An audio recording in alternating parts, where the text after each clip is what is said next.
For EP, climbing walls and handholds is our business, but that's really not why we're here. We're here to enrich people's lives and introduce climbing to the world.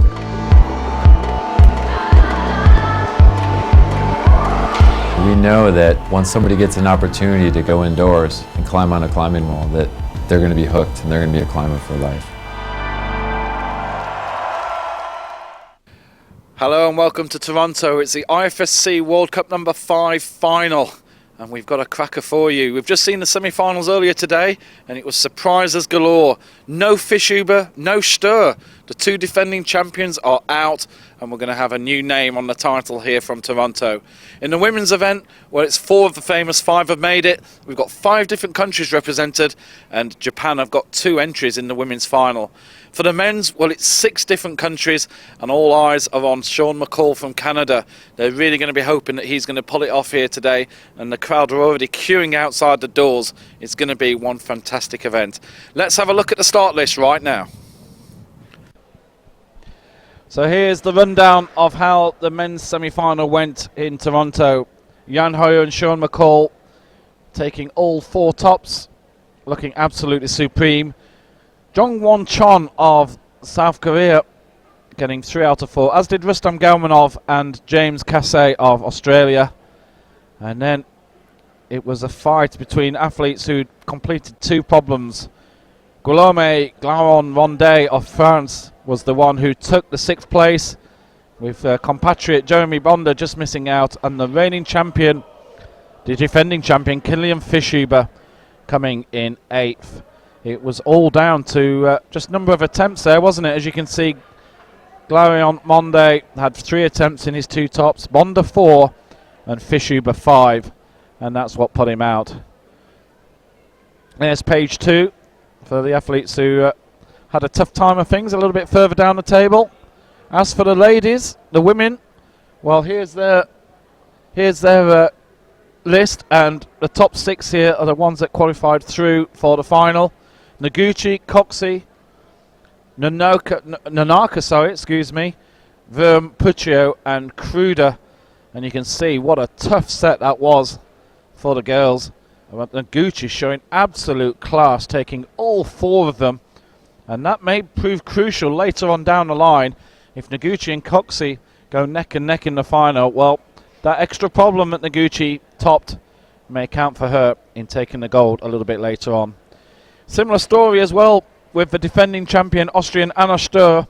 She finished in 7th place, and it was down to, unbelievably, the number of attempts at the bonus that knocked her out, with her having an identical standing with Petra Klinger and Julia Kruder, as well as Sol Saar, but in the end it was the number of bonuses that made the difference between those athletes. Looking at page 2, not a good reading for any of those, but it was very, very tough indeed. And now we're getting ready for the final. So we spoke to the event organiser, Luigi Montilla, and Canada's most famous climber, Sean McCall, a little bit earlier on, and this is what they both had to say.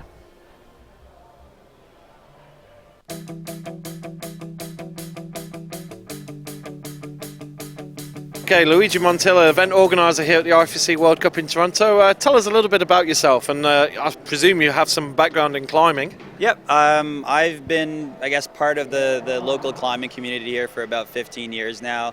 I organize the national climbing series called the Tour de Bloc, and it's in its 12th season. And this is the 2nd year that we've hosted the IFSC and hosted the Bouldering World Cup. And I've heard this tournament has gone down very well with the athletes. You know, you got just about all of the top athletes have come here, even though it's a fairly long flight for Europeans. So that must make you thrilled to see that the event is going so well, you know, from the athletes as well as the fans' point of view. We're definitely very pleased with the support that we get from the local climbing community. It's a very knowledgeable, you know, group of people, and we're also psyched to see all the top competitors. We have way more competitors this year than we did last year, so obviously that says something a lot about, you know, what we did last year. So we're pretty happy about that. I don't think there's any doubt that word gets around the competitors as to which are good events to go to and which are not. And the fact that the entry list is, I suppose, the first year of any event is always a little bit of a bit of uncertainty for everybody, you included. But just the fact you've run the Tour de Bloc and those events, are those just for Canadian nationals then? That series of events? Yeah, it's essentially the national series. So we do get a lot of competitors from the U.S., especially for a national championship. But it essentially is the series that determines the Canadian national team. So it's a grassroots level competition series, but the highlight of each local bouldering event is the open national team. So yeah. And you see them competing here, some of the top athletes from Canada now, and Mr. Sean McCall, who's obviously a bit of a superstar around this neck of the woods, even though, of course, he spends a lot of his time in Europe with his serious climbing hat on. So, you wouldn't see Sean a lot during the Canadian series, would you, at all? You would actually be surprised. Sean is an excellent ambassador, not only for the sport, but for climbing in Canada. He makes a point to actually come back to for at least for a national championship, but you might actually see him at local events as well. Obviously, to the delight of the local crowd. So Sean's been great, not only for, like I said, local climbing, but obviously whenever he does well internationally, that says a lot for our program, I guess. Yeah. And of course, I suppose a lot of people are watching on the IFSC TV as well and seeing all these incredible events from around the world, just as everybody's watching us here in Toronto. Does it feel strange that the road show that you watch on the web all year round, and suddenly we're here and we're in your backyard covering your event? Yeah, it's definitely a little bit surreal, especially seeing top climbers like Killian, like Sean, Shauna, who's doing really well this year, right in front of you, and essentially you're shaking their hand and just talking to them and seeing how they feel about the event and how their year is going. So it's a very our event's a little bit unique in that we're in a very intimate building, I guess, and it adds to the flavor of the event definitely, especially for finals. I think the local crowd's going to bring it, and I think the athletes appreciate that. Yeah, absolutely. And what are your thoughts for the future?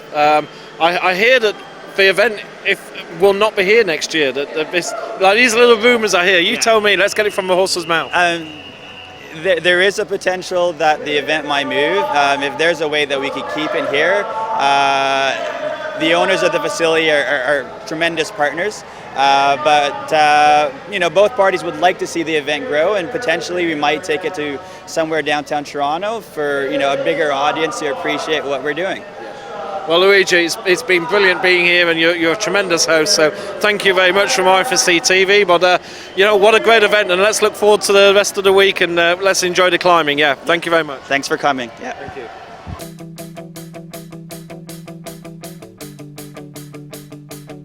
Right, very pleased to say I'm here with Sean McCall here in Toronto. We're in Canada, Sean. Brilliant stuff. Yeah, it's so good. I love being on Hope soil and seeing all these Canadians in the crowd. Yeah.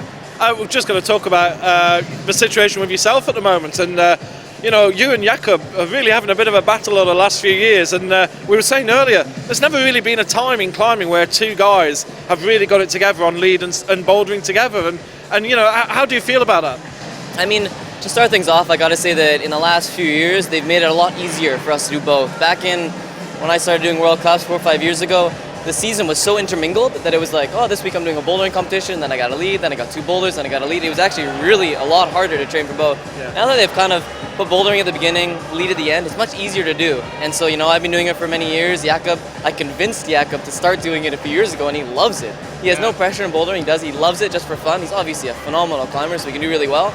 And there's even some other climbers that did it. I mean, Jorg Verhoeven loved to do it, and now he's decided to stop doing lead climbing. He feels like there's more of a challenge in bouldering, so he's been doing that. But I find it really fun just to always test myself. I just want to be a good climber. I don't want to be just he's a lead climber, I don't compete against him, or he's just a boulder. I just like doing it all. Just always a new challenge, always a new thing. And do you find it good that the season has been split so that you can concentrate on the bouldering in the early part and you don't have to practice your lead, and then at some halfway stage in the season you start practicing your lead a lot more? That's exactly, I love it. And I love the fact that it's not lead first. If it was lead then bouldering, it would be so much harder to train for. But I like it, and then the only downfall is that the 2 seasons put together are about 8 months. Yeah. So I'm training. I'm competing for about 8 months of the year, and it's long. I don't have a lot of time to kind of go climbing out for myself, or go traveling or go on holidays. But then again, if I just want holidays, I just skip one of the World Cups that I'm not so psyched to go to, or if it's too expensive to go, and have fun. And your season last year was quite incredible. You had some phenomenal results. I was looking through the list, and yet you still didn't win the actual overall World Cup. What happened there? Jakob must have been on fire. Yeah, I mean, I had the best season of my career last year. That was so far, you never know. And then Jakob had an even better one. It's crazy. And he didn't even match his best year in lead. There was one year I think he won 7 out of 8 lead World Cups. I think last year he only won 2 or 3. He did so bad. But no, he was phenomenal. I came 3rd in the general rankings for the bouldering. He came 2nd. I came 4th in the lead overall rankings, and he came 3rd. I mean, he just beat me. And I don't know, maybe it's because he got to go to one more competition than me, you never know. But no, he's a phenomenal climber, and it's fun just doing the circuit against him. The overall ranking is kind of just for fun. I mean, we do it, we don't really think about the overall ranking. We just think about each individual competition, and then at the end of the year, we're like, oh, I wonder how the overall ranking was. Oh, you beat me by 60 points or 100 points or whatever it was. But you really do take it that easy. Now, we both know the actual secret for you winning this. You've got to work on your speed, man. Yeah, but I'm better than Jakob in speed climbing. That doesn't say a lot, though. I think I've seen both of you. You're okay, but I probably couldn't get that far myself. But you don't take. It's really all about the competition. I think Anna Stur said something a little earlier. It's great to have the overall competition, but it's all about the actual, the events, isn't it? At the end of the day. Yeah, I totally agree with that. And even the general rankings a little bit. It's interesting because it shows how many competitions you even went to. I mean, if there's 8 World Cups in a year, you have to go to at least 7 to be able to maximize your points. Whereas I'm only going to go to 6 bouldering World Cups this year. I didn't make semifinals on the first one because I messed up. Now I only have it's 5. Yeah. So it's hard. And but for me, I take one competition at a time. And if I do really well, like I make finals or I'm on the podium or I win, to me that's a much bigger deal than kind of being average throughout the whole year and then being on the podium in the general rankings. Well, that's always something that's interesting for me when I've watched climbing, and I'm always keeping an eye on you and Jakob to see how you've gone on against it, because you have this little personal. It doesn't matter that Killian and Dimitri are having a battle for the gold. So where did Sean come and where did Jakob come? So, and Jakob's actually injured a little bit at the moment, so he's missing a few events. So this is an opportunity. Obviously you wish him all the best, but there's an opportunity here. Exactly. No, I wish him all the best. I mean, I was with him when he injured himself in February, and because of his injury, something with one of his pulleys, he decided to skip the whole bouldering season. He might do the World Championships in August, but with that, he'll probably do a couple of speed competitions, so it is possible for him to beat me in the overall rankings, but I'm coming for him this year. And we're here in Canada, and one of the things that's quite amazing, we're here at qualification. There's a real atmosphere here, and there's a real appetite for climbing in Canada, isn't there? It's just quite phenomenal to see how many people are so excited about this event. Yeah, I mean, these events are the best, especially for competition climbing in Canada. We've always kind of known about the World Cup circuit. A few years ago, I moved to Europe just so I could be closer to the circuit, but these type of competitions, when you see all these Canadians, they're just really psyched. And then they're also even more psyched that I come back for it and they have someone to really cheer for. Yeah. And I'm kind of like the favorite in Canada. I'm supposed to advance to the semifinals. I can advance to the finals. Maybe I'm on the podium. Maybe I win.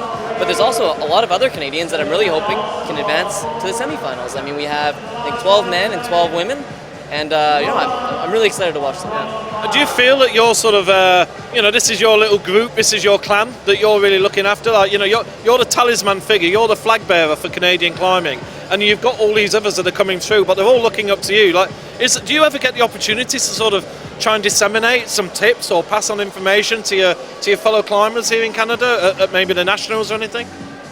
Yes, I'd really try to help the other Canadians, whether it's at nationals, regionals, or even a World Cup like this. Yeah. If any of them have any questions, they definitely have to come up and ask me. And I try to tell them, there's some of the younger kids, because you compete in World Cups now if you're 15, turning 16 by the end of the year. I try to tell them right away, look, you guys, if you have questions, concerns, you're worried about getting water, you're afraid to ask the judge, ask me. I'm kind of you could say like a team captain. Yeah. But, if there's a problem, I do appeals. I already know most of the people competing on the World Cup. I know the judges, I know the venue. So, yeah, if anyone have any problems, I'm comfortable doing this. I've done it so many times that it doesn't throw me off, If figuring out stuff for other people, and I know that when it comes down to it, I'm going to get my shoes on and I'm going to try to climb. Finally, you've just absolutely had a brilliant qualification. I think you're second overall on the list, so no problem. You know, we might not see you for the commentary position for the finals, but I'm very happy to say that you feel good. You're looking very good. Yeah, I feel really good. I did all 5 boulders in the qualification. I had a few weird falls, but overall I felt really good. It's really nice to be in front of this crowd. They're all cheering for me really loud. I feel good. It's going to be electric tomorrow, and we'll look forward to seeing you. Thanks so much. All right, thank you. Well, that was wonderful hearing Sean McCall yesterday in qualification, and he's only gone and made it through to the final. Now, we're here live in Toronto, and I've just been asked to go through a checklist, make sure we've got everything here. So we've got the internet ready, we're climbing walls ready, we've got a DJ. Yep, DJ's over there. Hi, DJ. All the judges are here. Yep, that's good. The brushers are here. Climbers, camera, yep, camera's good. Graphics. Right, we're just one more thing. There's just one more thing we're missing. Have we got a crowd in today?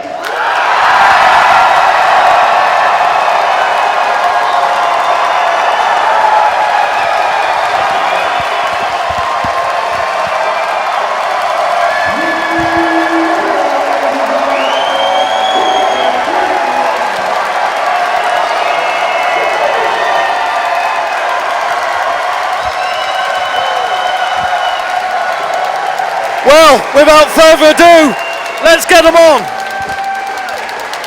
All right, ladies and gentlemen, we're going to look at our athletes. We're going to get this World Cup rolling. Your 6th place finalist from Slovenia, Julia Kruger.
Well, how about that for a welcome?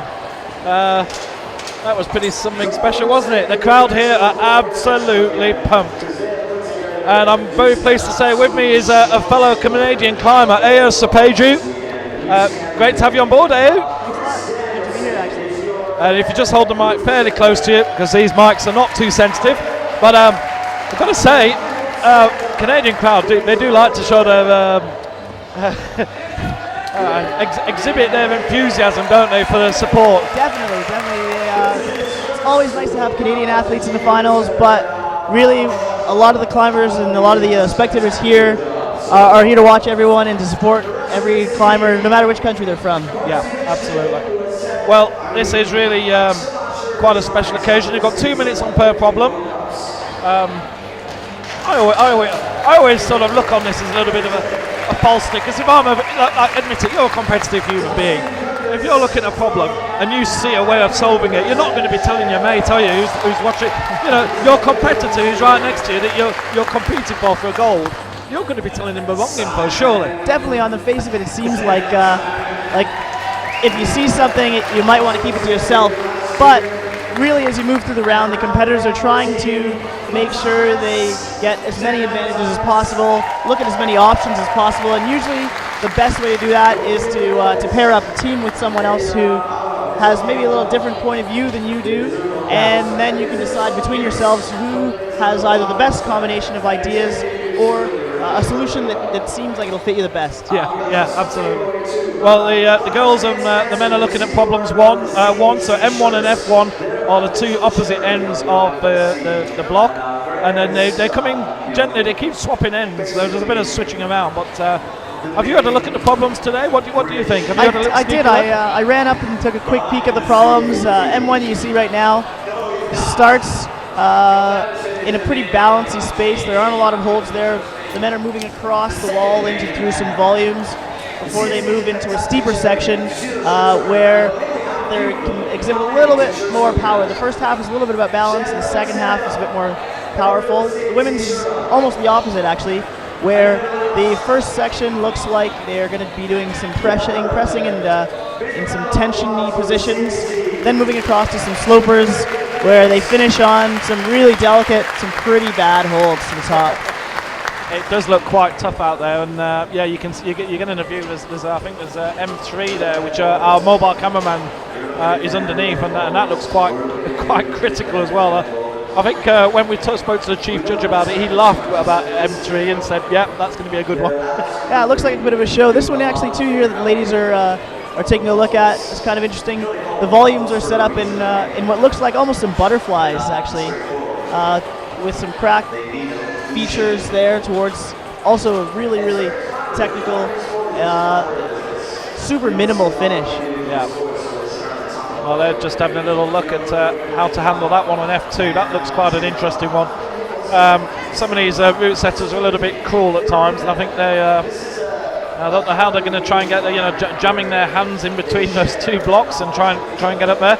Well, we're just going to have a listen as to what the chief route setter actually said about these problems. We have a little piece lined up for you, so if I get a nod from my director, we'll have a little listen, and he'll talk through. He's going to talk through what he thought about the problems.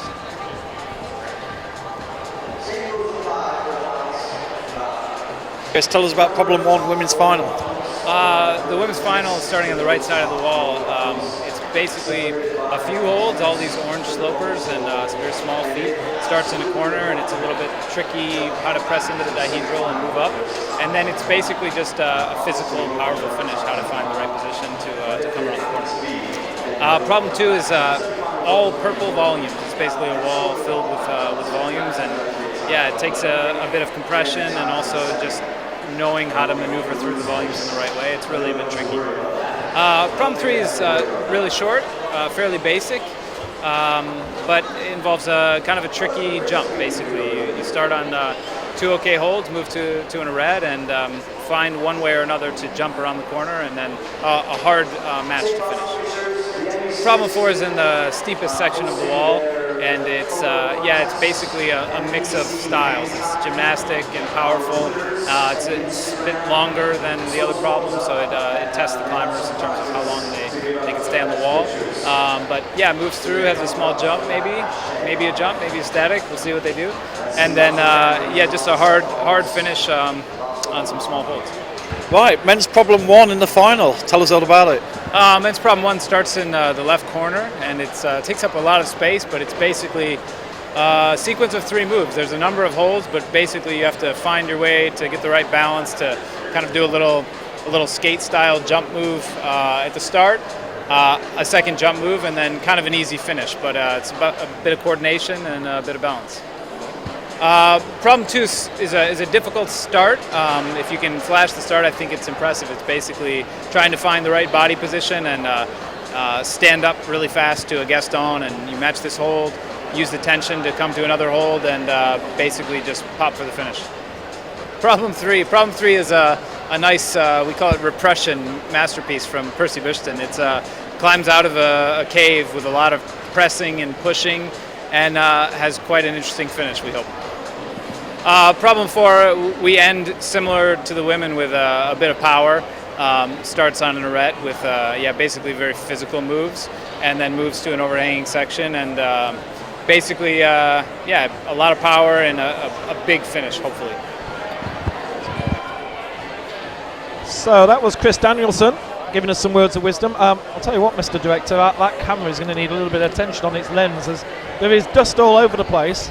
And in the qualification, you were here yesterday on qualification.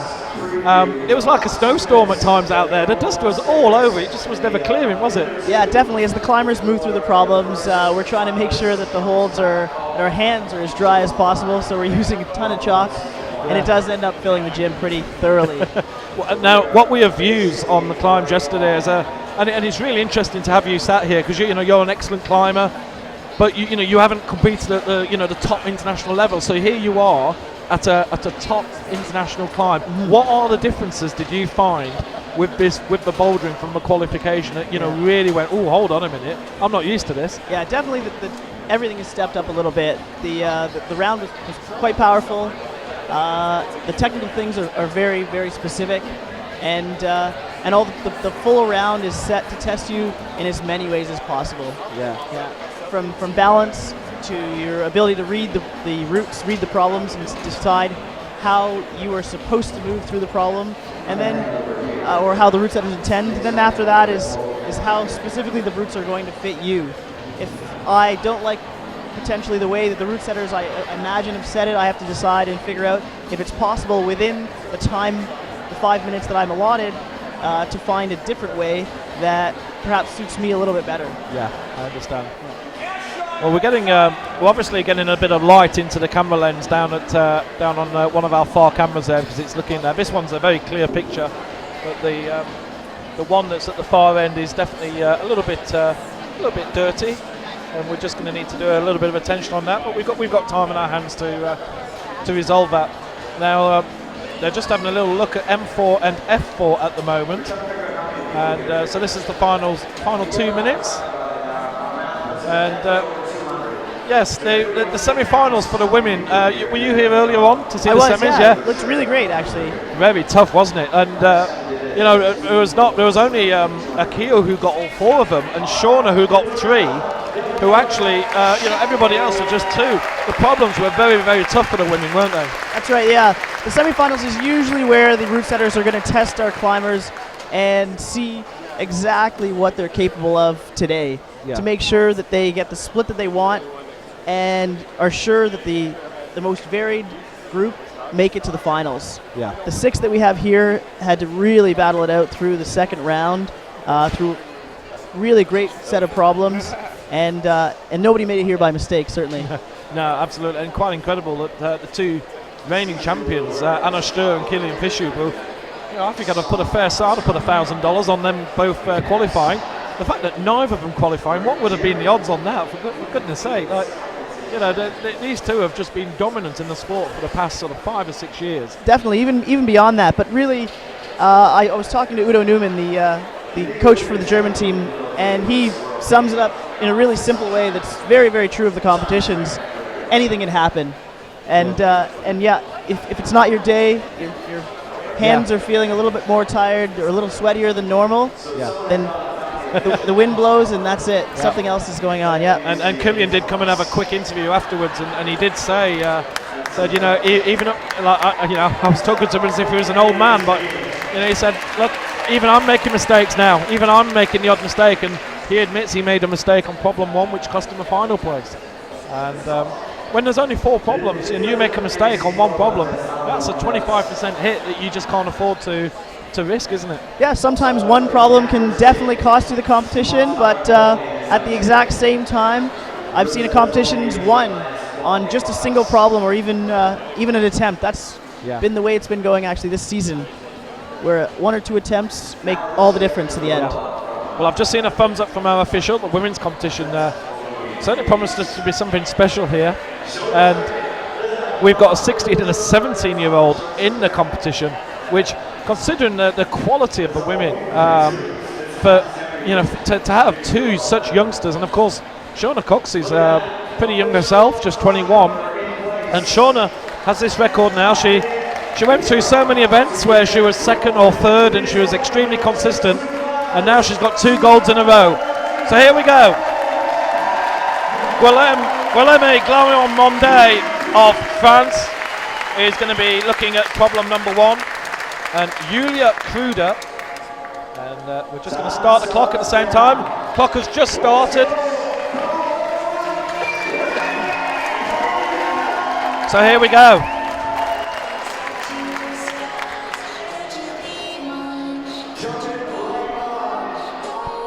Okay, maybe the other way around.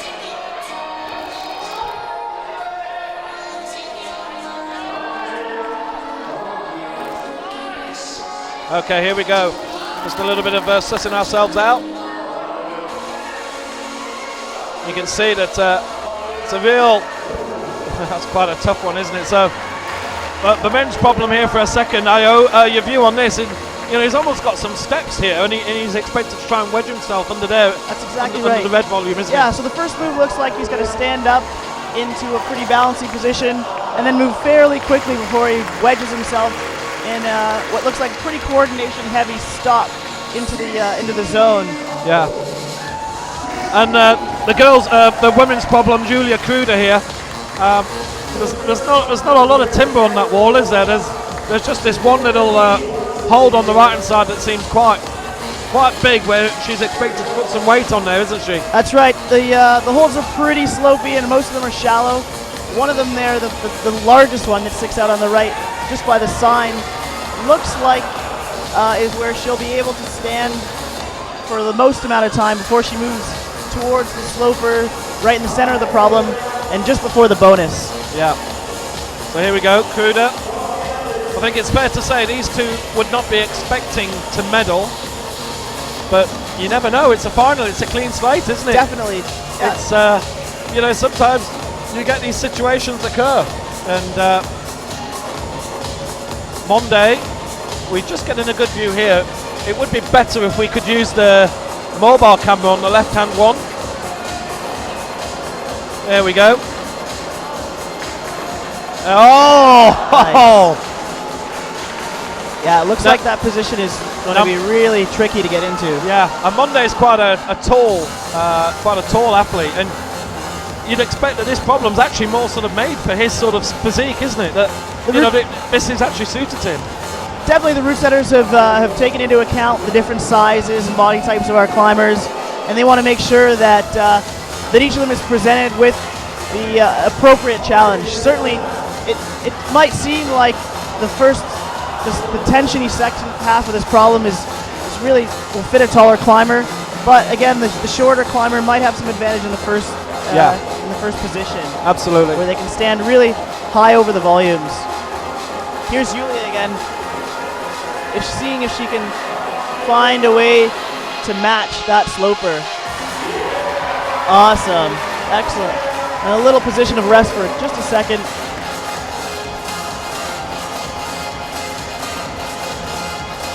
So Monday, he's going to have one more go. Kruder, this is as high as she's got now, so she's making a good progress up this first bunker. Oh, very close. So close. But did she get the bonus? I think she got definitely, the bonus. Definitely she took control of the bonus. The judges will give her points for that. So the bonus had the little white tape. You can see there's a little white strip on this one. So it's the one with the white little tape signifies the bonus. And Monday's going to have one more go. I think Kruder is, of course, there's different rules in the final that the clock doesn't run out on them. That's right. They're running in the 4 minutes plus format, which means that even as the 4 minutes runs out here, once Guillaume is off the ground, he's got one last attempt to try to make it as far as he can in the problem. Hopefully all the way to the top. Yeah. Well, Kruder has decided that she's out of time. And okay, well, the time must still have been running in the background. She's been given. And there it is. Excellent. She's been given one last chance on Monday. Perfect. So here we go. So both of them on for one last go. Guillaume has made it into the bonus hold. He's controlling that. And now it looks like potentially another really coordinated hop into the next section. Yeah, this is the big move for Monday, isn't it? This is where he's failed before. He's got one final chance. Kruder, the 16-year-old from Slovenia. Come on, girl. Perfect. Whoa, this is incredible. No way. Oh. What an effort. Oh. And Guillaume off the problem as well. And a superb effort from Monday. But that's...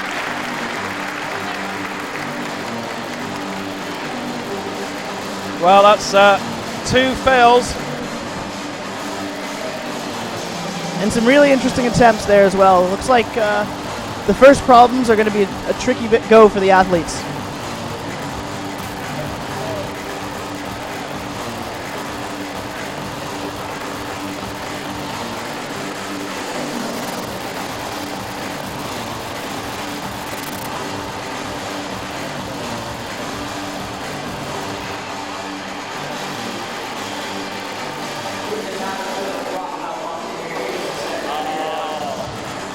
Right, well, we're just waiting for the next 2 to come out. And well, good shot here, good crowd here. They're just waiting for them to come in. I don't know what the delay is. I think there's actually, I want to say, I think there was an issue with the clock in that last one. In that it looked like, as far as our clock was concerned, we had gone to 0, and yet Kruder went up about 10 seconds later. And I have a feeling that the clock on the far side was actually incorrectly giving information out, and it was still telling her that she'd got time left. And the officials have just stopped, and there's a little bit of a crowd. I don't know if we get a good shot on camera 4. No, we can't. But there's definitely something happening over at that far area. And well, I suppose that's what your first climb is all about, isn't it? It's iron out a few of the gremlins in the works. That's it. Hopefully the warm-up is going well, and they can figure out exactly what's going on the clocks so that we can push on before the athletes get too cold. No, absolutely. Well, we've had a good chance to look at problems 1 for the men and women, and I know you can actually hear what the chief route assessor was saying, but just to summarise it, he was saying they were damn hard, all of them. and I think we've already seen that there's no warm-up problems in the final, is there? Definitely. The athletes are expected to bring it right from the first problem and straight to the last. Yeah. Part of the challenge in the round is certainly to be able to make it all the way through. Yeah. I can confirm, we just had the official notification. There is a problem with the clock on that far side, and that's why Kruder had an extra climb when in essence time should have been out, but as it was, it could have been quite embarrassing if she'd have made the top. That could have been a little awkward. Let's not go there. I am watching Twitter. Hello, Stephen Powers, Mick Ryan, Marcus God. There's so many people talking all the time. World Cup Canada. Hello, World Cup Canada. I suppose you're the official account.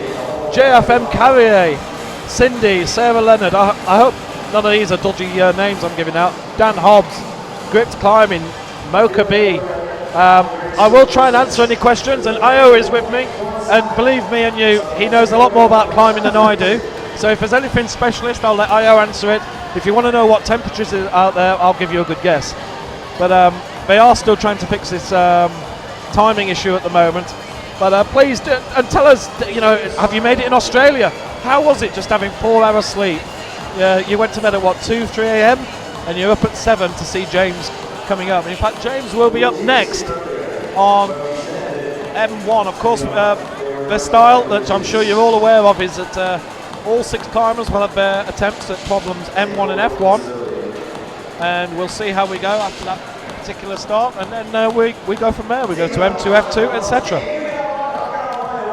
Well, there's some very important people there, and I think our local MC is tempted to wander down and have a little look. It's good to know that it's not only us who are having technical issues. Our wireless camera broke down 5 minutes before going live. And it's been working all day perfectly. We've done lots of tests. We've even walked out into the car park, and then suddenly we had to abandon the wireless and go wired, which is why we've got this cute little girl in green who's sat there. And for those of you wondering what she's doing there, she's actually holding cables and making sure we don't trip anybody up. I should have asked her her name. But, while we're here, we can get a pretty good look at the whole wall, and this is an interesting view because you can really see the distinction between the different styles from problem to problem.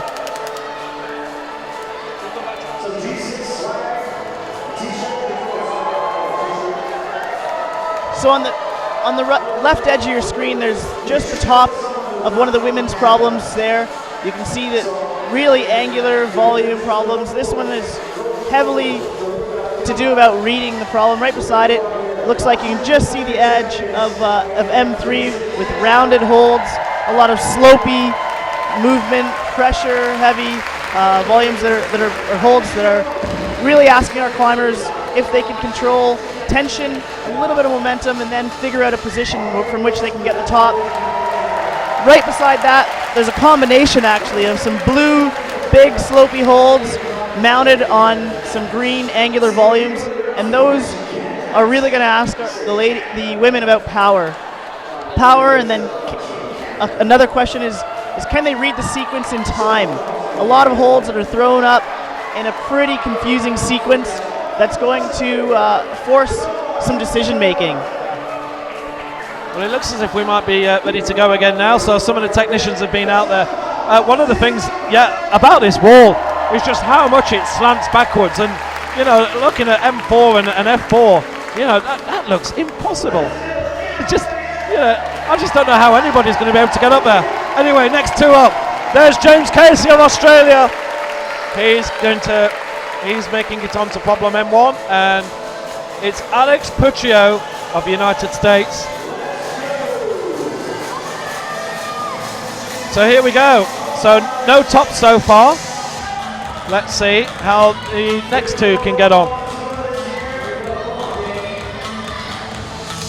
So James Casey on the left from Australia. I know quite a few of you got up early from Melbourne, runs a climbing gym in Melbourne. Alex Puccio is a self-funded professional climber from the United States, one of the famous 5. And probably, look at those muscles on the shoulders. Probably, oh, James! And I think it's fair to say that Alex is certainly the strongest upper body female athlete that we've got currently climbing. There's, I've seen her do some incredible climbs, and she admits herself that when she looks at the problems, she's hoping that she's going to see some power ones, because Definitely. She knows you can blast them. For sure, each of the climbers are looking for the way that they can exploit their strength in the problems. The route setters are trying to move the climbers certainly in a certain direction, or ask them a particular question, test them in a certain way, but the climbers respond in a very personal way, and see if it's possible at any point to use their own personal style, their own body type to get to the top.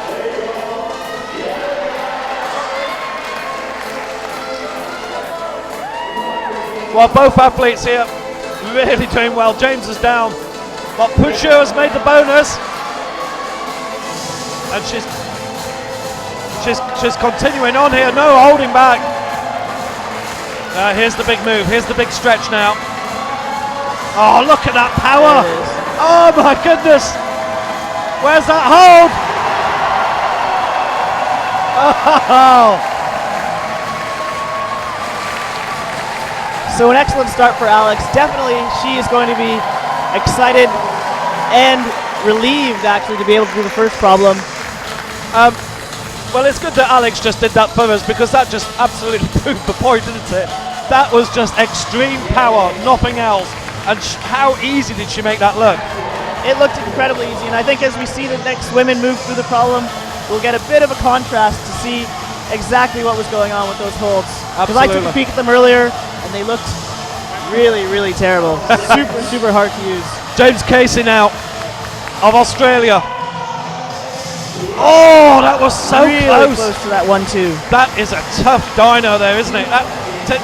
You've got to get both hands spot on in the right place. Definitely, the catch is going to be a little bit about compression, how much you can squeeze between the two holds, but also, and more heavily, about coordination.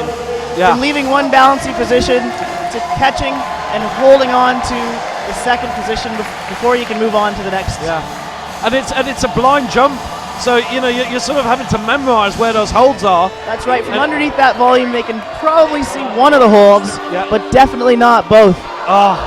So you're throwing out to one and hoping that your hand knows where to reach into catch that second sloper on the top there. That is tough. Nothing like a bit of Aussie. Get a bit of fire going in the blood. Come on, James. Let's see you do it. This is going to be his last attempt. Oh, right. Well, no, this one will be his last attempt. 10 seconds.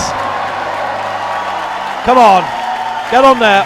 He knows he's going to get on one last time. So the whistle's gone. Time is up.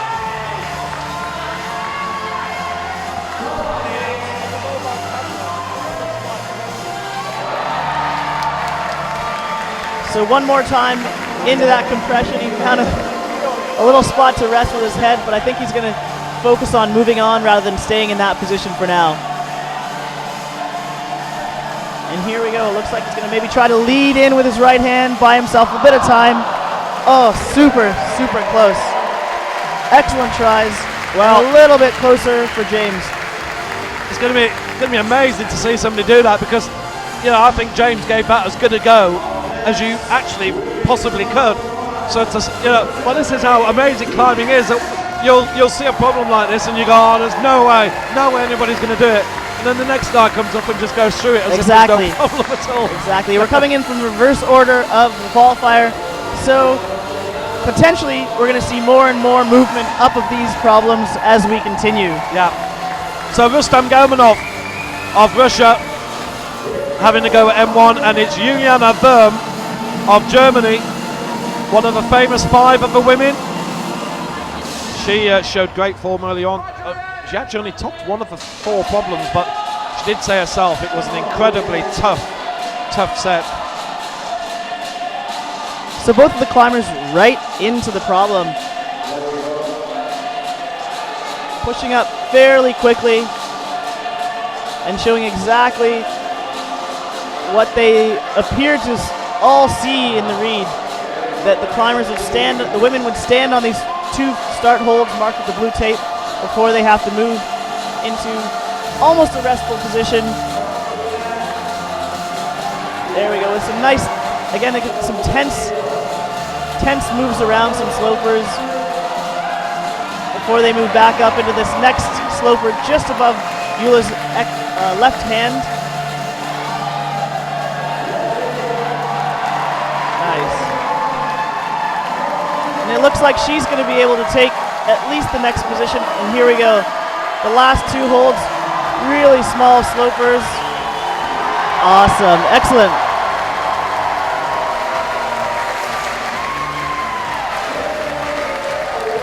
Absolutely incredible. Juliana Böhm, superb. And just to show, she doesn't have the power that Puccio has, but the style got her through superbly there, didn't she? Definitely. Always really, really great to watch her move through the problems. Really excellent footwork. And even though she doesn't necessarily have the same kind of power as Puccio, she definitely puts some squeeze on those holds.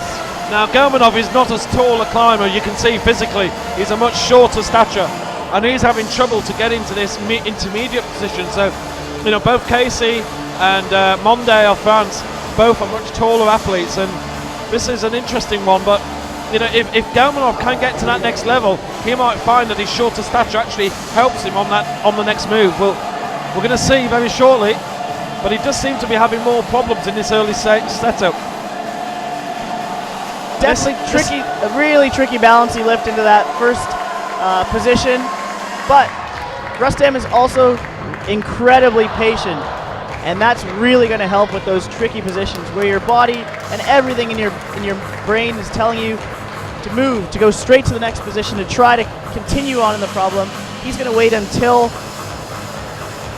he can be sure that he's going to be able to take that next position before he moves, and that's an incredible advantage to a competitor here. Yeah, absolutely. And Galmanov just trying something a little bit different here, but he's 1 minute to go now, and he's not going to. And this is where the bonus system comes in, of course, because he's failing to get the bonus, and the other two athletes have already got their bonus. In fact, James got his bonus in the first attempt, so he's notionally in the lead at the moment, James, with Monday getting his bonus in 8 attempts. That's right. We can already start to see the separation that the route setters have planned to take from the climbers as we move through the problems. This first section involving quite a bit of risk as they move from a very exposed position and then to wedge themselves in between the grey entreprise volumes and the motivation volumes on the orange on the top. Well, Galmanov is not an athlete who competes in a lot of events. Just looking at the list, he was in Bale last year in 2013. He went to Munich, then Baku and Innsbruck, and he's always been on the podium. He took a second, a third, and then 2 more bronze medals. So he's been a very consistent athlete, but this problem is not for him. No, not yet. Not able to find those positions that will let him move to the top. But definitely, it's anyone's game at this point. It certainly is. Well, 3 athletes to come, and we have our Korean Jongwon Chon, and I've got to admit, a couple of the athletes are going, who is that? He is pretty much an unknown athlete on the list here, but he's done something special. You can see already he's a tall athlete. Definitely a new face in the finals this season, but he moved through the semis incredibly well, gained a super high position, and we'll see what he can do in the finals. And on the right hand side from Japan, Miho Nonaka, who is only 17 years old.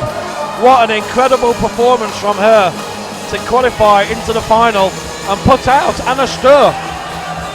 She's only competed in 2 other bouldering events. She finished 8th in Grindelwald and 6th in Innsbruck.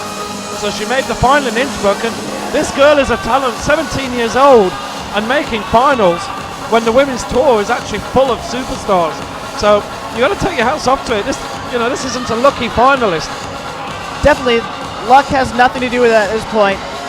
There have been 2 rounds of really, really tough competition to weed out the climbers and leave only really the climbers who have been able to keep composure and understand exactly what the route setters have asked of them on each of these problems. Yeah. Again, Miho is going right to the top. This Miho. looks like, like she's going to take.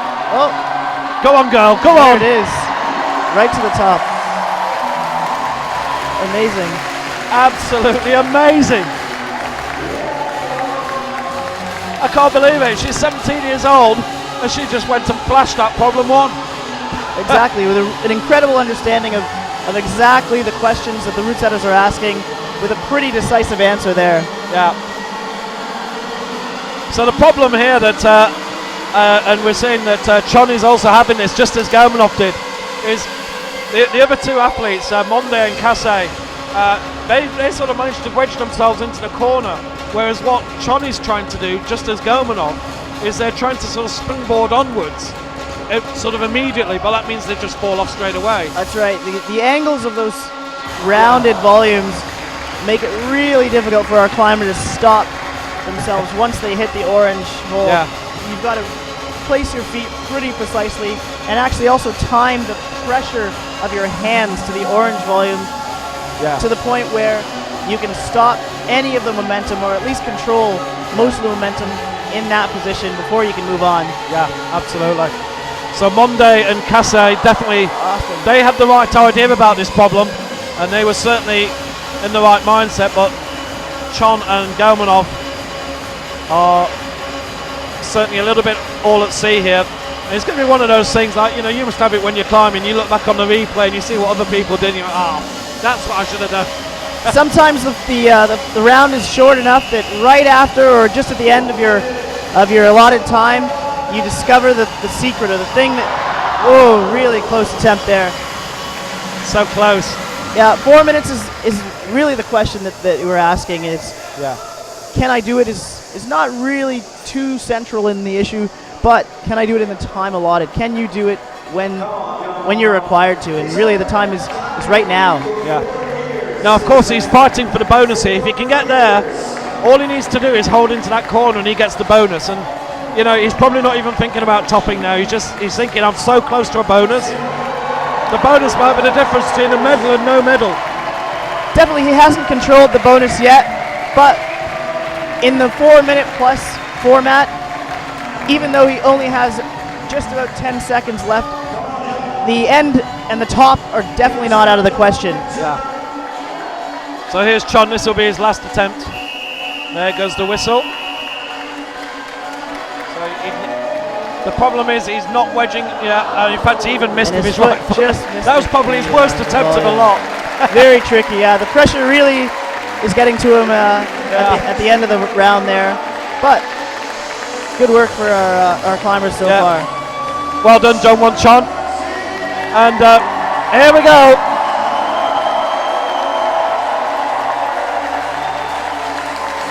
I think it's fair to say Sean's enjoying himself a little bit at the moment. Yeah, he looks like at this point through the competition, things have worked out really well for him, and so there's definitely no reason for him to be at all upset. Shauna Coxey on the right hand side, and she's run into some form of late. 2 gold medals in the last 2 events, and there's a lot of excitement from Shauna from back home in the UK. In fact, she asked me to pass a message on, which I'll get out straight away, from the Great British team and Shauna, back to Molly Thompson-Smith, who won the UFA Euros in Imst with her first gold. Meanwhile, Sean McCall has just made his bonus. This is going to be very interesting. So flash to the bonus. He's going to try to figure out which is the best way he can pop out into those 2 holds. Oh, super close. Yeah. Looks like he just missed the catch in the second on the left hand at the top of the hold there, the sloping hold. So he'll take a bit of time to look at that problem, reassess a little bit, and see exactly. You can see him questioning there, which is the way that he can take that next position.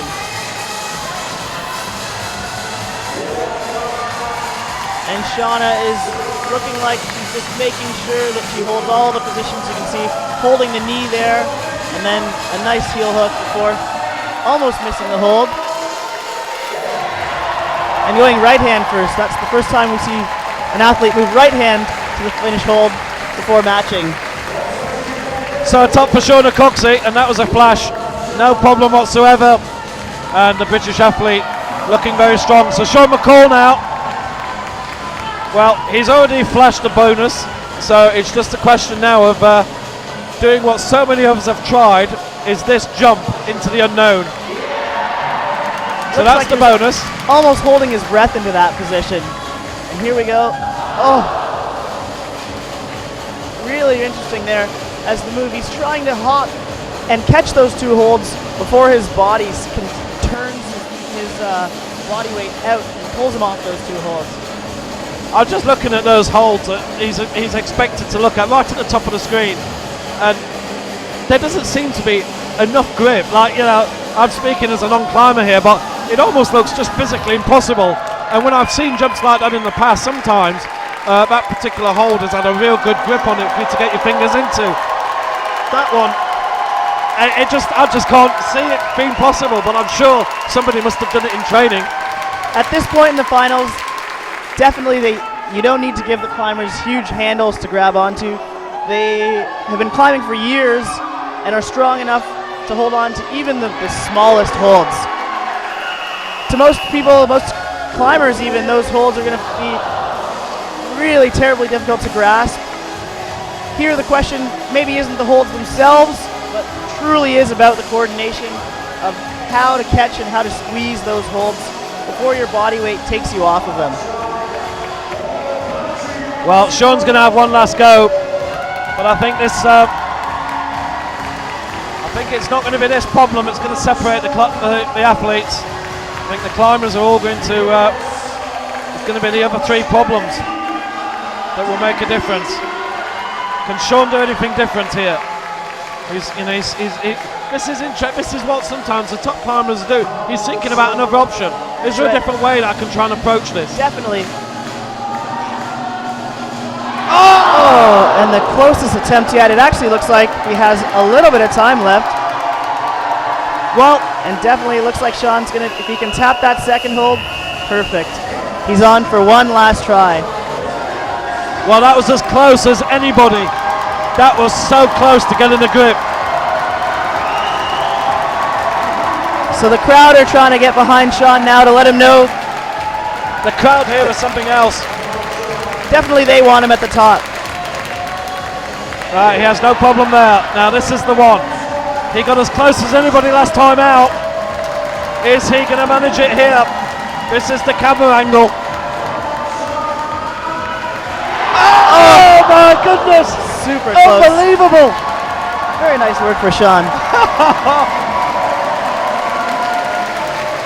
Wow, that was as close as you can get without actually holding on, wasn't it? Definitely. Super hard to know that he's the closest so far. But hopefully the climbers will start to understand that, and I'm sure from isolation they'll know that something is going on in problem 1 out here. Yeah.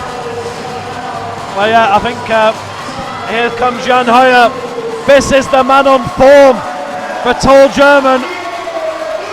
He is really having superb form in 4 World Cups so far. He's taken 2 golds and a silver. Not bad, huh? And here he is. And this is the big problem.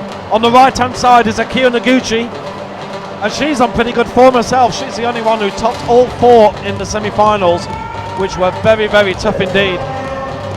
Now, the girls have been finding F1 more comfortable, it must be said.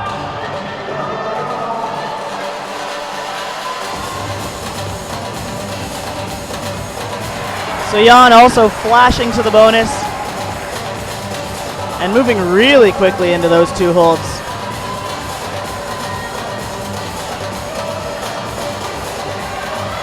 Akio also moving fairly confidently, taking her time through the first bit, and now into these slightly better slopers. She's going to throw the heel up and then cross right into this big orange hold. Hoyer gets his bonus with no problem at all, and here comes Noguchi.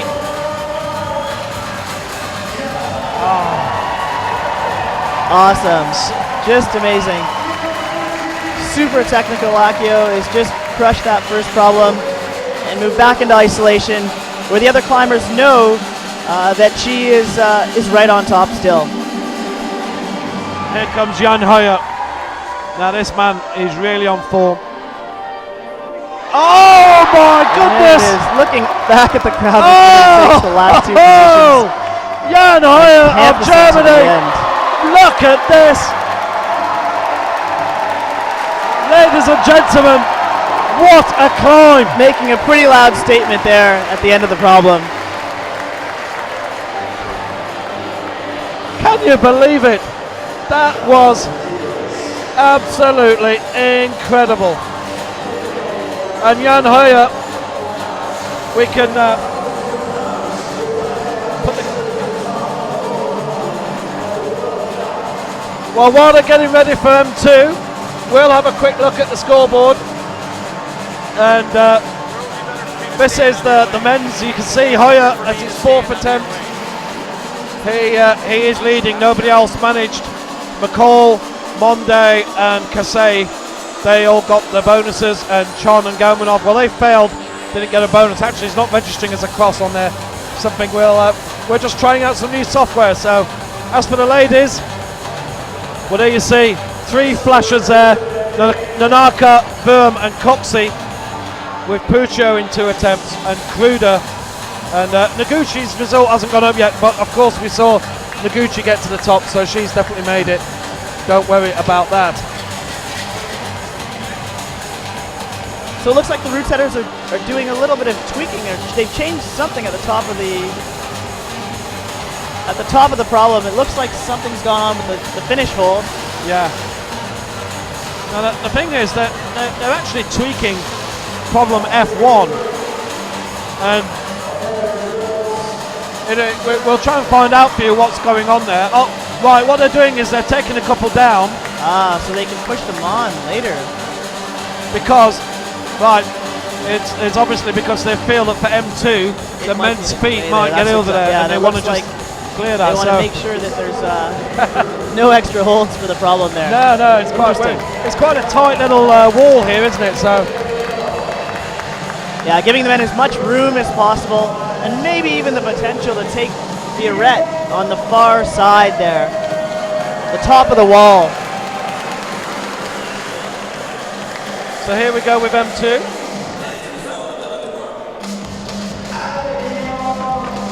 We've still got quite a bit of dust on that camera there. There's a lot of dust that's moving that way. So yeah, probably best to get this from a different camera, to be honest. So here we are. So this is our first look at M2 and F2. And Guilherme Monde of France and Julia Kruder. Julia was the only person to not manage to get problem F1. And she'll probably be aware of that, because when you're sat there and you see the other climbers come and sit with you a little bit earlier. Definitely, you know how long the round is. We've got each climber has 4 minutes, and if they come back early, you know certainly that something else has happened. Yeah, it can be quite deflating sat there, I imagine, at times. But you know, Kruder, she's only 16 years old. There's no doubt that this is good for her experience, and she's done amazingly to actually qualify here. Definitely, I saw her earlier. On the phone, looked like she was calling some family to let them know that she was in her first World Cup final. Doing really well here again. This is actually only her 3rd World Cup overall, to be honest, so she's hardly had tons of experience in the past to get through here. Just looking up her record on the excellent IFSC website, and she finished 14th in Austria, in Innsbruck, so she made the semi-final there, and in Lok Dragoma in 2013 she was 39, so dramatic improvement from this youngster. Definitely she's been doing some training and some climbing as each of them try to figure out. Oh, and Guillaume super close to what looks like a really quick coordination heavy 1-2, where you'll grab with the left hand that crescent dark green top hold, and then the higher of the light green volumes there with your right hand. Oh my goodness. So he thinks potentially it's possible to take that hold with just one hand, and then get into a position where he can just hang or figure out maybe a way to kick against the wall to stop his body before he moves to that the green volume. There are 10 countries out of 12.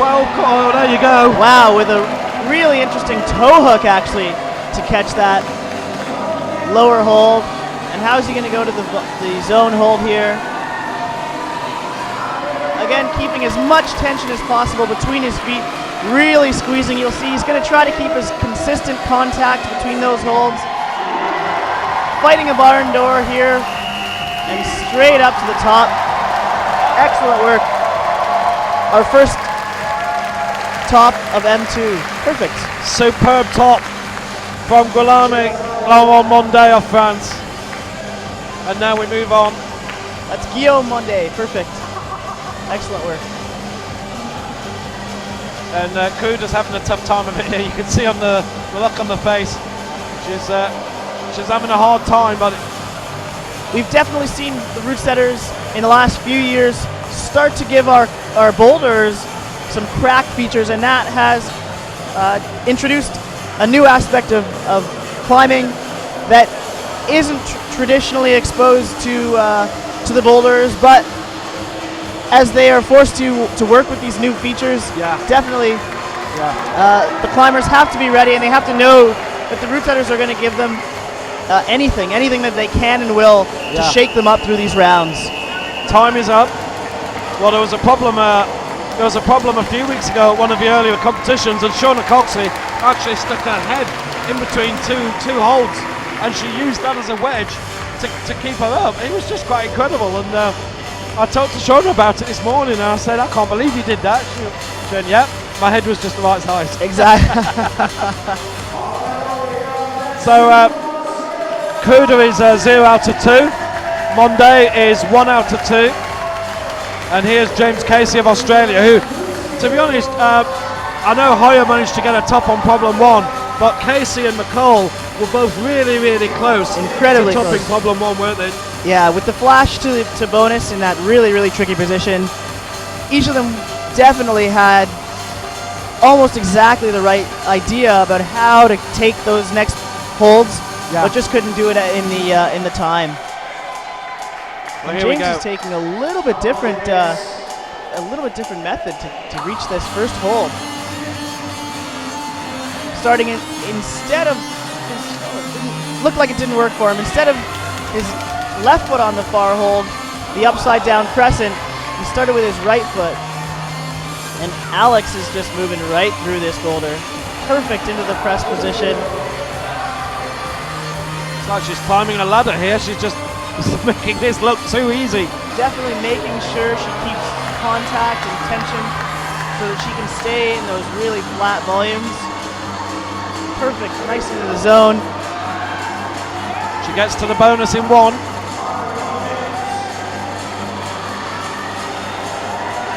Looks like she'll go. Having a good look to hopefully see where right, the other. Yeah, I think the right hand is going to take that hold before she can figure out. Casey has just fallen Little off on 2, squeeze. just to keep you The updated. white screw-ons just at the base of the finish hold. Wow, really nice pinch. And she's definitely happy about that one as well. Alex Puccia's on fire, isn't she? Doing it today for sure. She's been so close on so many occasions. And Casey now. Awesome. And yeah, it looks like he was able to capitalize on Guillaume's idea of taking the hold and kicking the wall to stop momentum before he moves into the next position. Yeah. Now this is where the leg strength comes in, isn't it? It's really, really tricky press. Oh, perfect. He's got the heel in there, and hopefully he can keep some. Oh. Yeah, not able to keep the tension in his left foot actually to squeeze those two volumes together. And I think that's what's going to take you into the next green volume with your right hand. That's one of the things about climbing.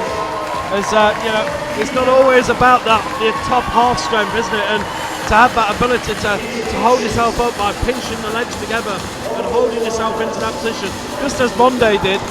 And Casey here is just having he just had a little issue. He got his foot in, but it came out again instantaneously, didn't it? Definitely. One of the key components of this problem is opposition. You can easily take one half of the problem, but to stay on the wall, you've got to squeeze and compress to hold on. Otherwise, you're just going to pull yourself off. Yeah. And the crowd here, I know they're all egging for Sean McCall win, and but they're still cheering. And when Ran Hoyer made that problem 1, and then listen to them now, they're really giving it, cheering on James Casey here. Is he going to get that foot in? All right, this is the big move. Very nice idea to take the hand down actually so that he can control that volume enough to get his foot in the right position. And now he's got it. He'll keep tension his foot as long as possible. And it looks like he's going to campus right to the finish. Nice work.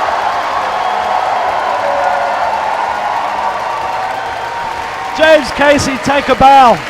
What a great climb from the Australian. And he'll take his bow indeed. Fantastic climb. And well, problem 2 for the men. Not looking as hard as problem 1, huh? Definitely not at this point. But it's still not easy. You know, that was hard work for him to get up there. Sagomanov of Russia and Juliana Wurm of Germany. Wurm, at the moment, a lot of the male climbers. And here we go. Opting not even to take the start hold. He actually crimped onto the edge of the volume there. Is he allowed to do that? Definitely. Yeah. The route setters have bolted on these volumes as tight as possible to the wall. Any little feature that the climbers can grab, they are allowed to hold on to. But the route setters have also checked over these and forerun these problems so that they're fairly sure that the way that they've set out for the climbers is either the best or the easiest way for the climber to get through the problem. Look at Wurm here. Oh, well. Another quick work, really, really smooth transition through problem 2 on the women's side. And Rustam still figuring out how he can make his way into the bonus on M2. It's fascinating watching Juliana Wurm because, you know, we're seeing Puccio just before her, and the same was on problem 1. Puccio is all power and, you know, blasting through them all. And Juliana, you know, doesn't have the same power, but she's just such grace, and she sort of almost, you know, waltzes up the wall. So, but it's still the same problem. She just makes it look a lot easier. Definitely the same problem, and the climbers have to apply a great deal of power, but as they move through, each of them is going to make it look different depending on how comfortable they are with the movement. Let's see what Gomanov can do here now. Remember, Rustam is not one of the tallest athletes, and we've just had 2 tall athletes with Monde and Casey getting up, and it looks like Gomanov just having a little bit of trouble here. Looks like he doesn't really want to jump from that position. Yeah, that's a strange little wrap also that I can see there. It looks like a Red Bull sweatband on his ankle. I'm not sure if he's using it to cover an injury or if it's a new bit of a style from him. Yeah. Famous with the haircut. Potentially this is another little flair that he's bringing to the competition today.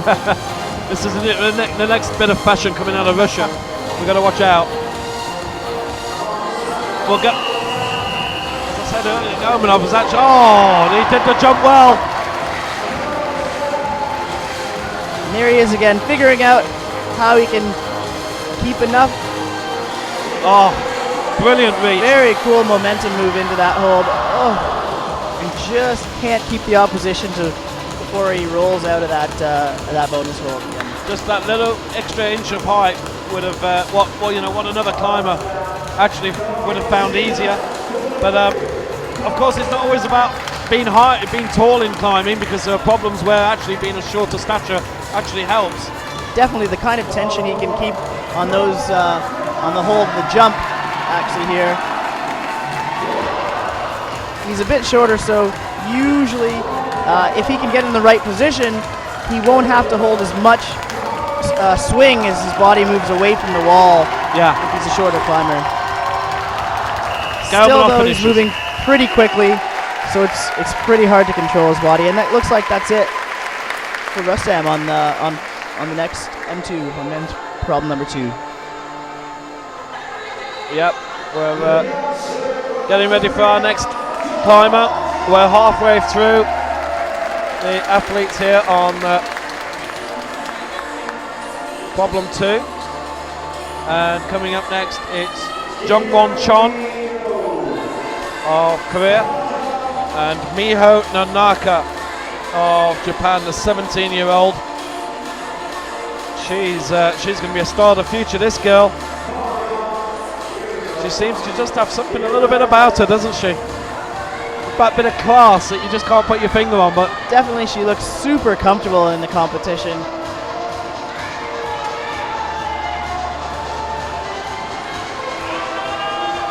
And yeah, a really great chalk bag hanging from her there. You can see little SpongeBob sitting on her back as she climbs up.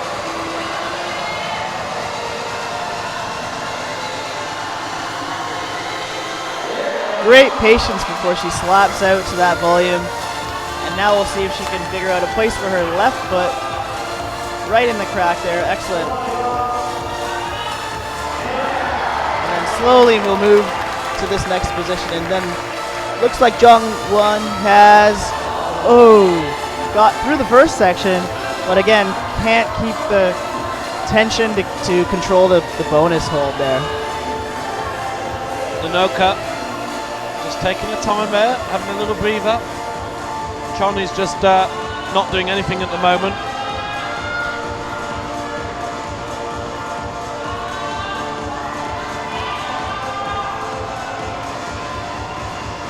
This is the big reach for her now, round the corner. She can just see it, she knows this is the big move. Oh my goodness. Excellent bit of technique there, moving her left foot to the volume as well, so she can get a really balanced position before a little hop, and then takes the finish again. Well, we might have a star for future here. Miho Nanaka. She's going to be somebody we're going to be seeing a lot more of in years to come. Make a note of this name, no matter what she does here. Wrapping that hold in a different method actually than any of the other men have before he comes over to the zone. And Sean is able to finish up M2 as well. Really great work from him this weekend.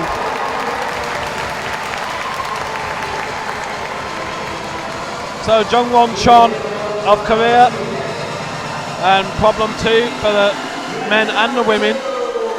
Certainly a little bit easier. I just can't believe this. Miho Nanaka, this is only her 3rd World Cup, and she actually did lead last year, and she wasn't very happy with her lead, so she went bouldering. And look at this, she's incredible on the bouldering. Here we go, it's Sean McCall. Sean is back. So close to getting problem number 1. He was so close indeed, but didn't get it. And on the left, it's Shauna Coxey.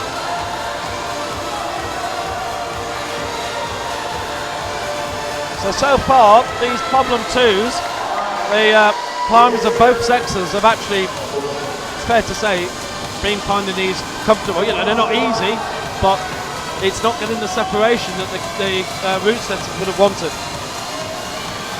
I haven't actually looked at the scores precisely yet, but it looks like, yeah, number 1 was a really huge separator, and now a couple of the athletes are able to make it through the next. Some tricky positions here. Yeah, we'll have a look at the score for shortly. the women, and then they're gonna, find a really tight squeeze there. Well, that's one way to take a little break. Definitely, usually a position like that, if you can get your body weight in behind your feet, you can press a little bit, and that's a really interesting way to do it. And Sean also liking to the crimp on the hold, or on the volume there before he moves up. Yeah. Here's Shauna. She has been hitting some amazing form of late. Yeah, no problems there again for Shauna. Another flash of women's number 2. Well, Shauna Cox has been in incredible form. She's only competed in 19 World Cups in the past 2 or 3 years, and only 3 times in her career has she actually not made the final.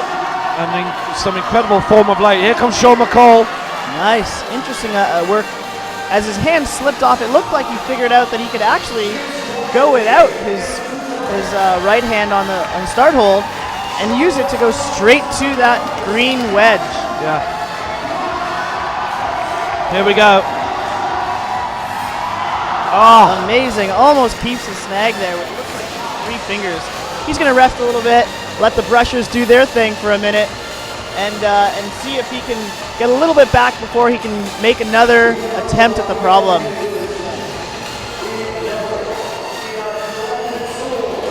this would be quite a serious blow for McCall here. With I think every other climber so far actually topping here.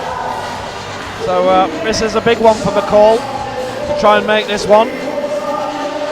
Definitely he wants to make the same kind of progress as the other climbers and inch his way closer to the podium. Amazing. One hand grab with the right and then really quick pulling himself in. He knows what he's got to do now to get there, but he's just got to reach in there and get it. Oh, the crowd are really pushing him on.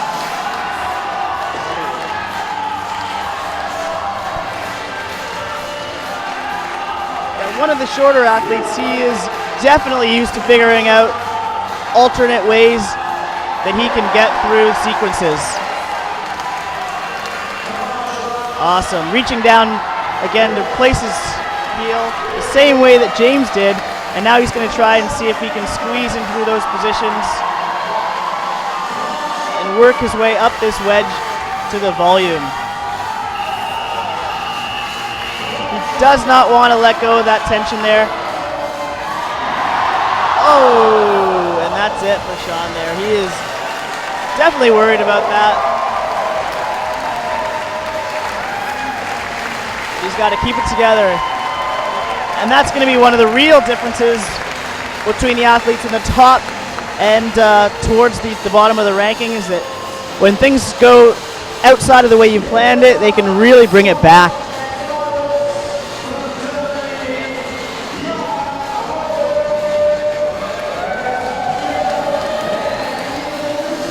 So here we go with Jan Hoyer and Akio taking quickly still just a look at the problem before she starts in on the problem.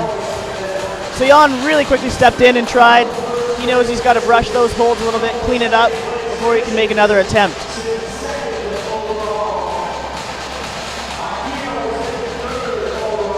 So Noguchi here. She has been in tremendous form, and so has Hoyer. These two have been the outstanding athletes so far today here in Toronto.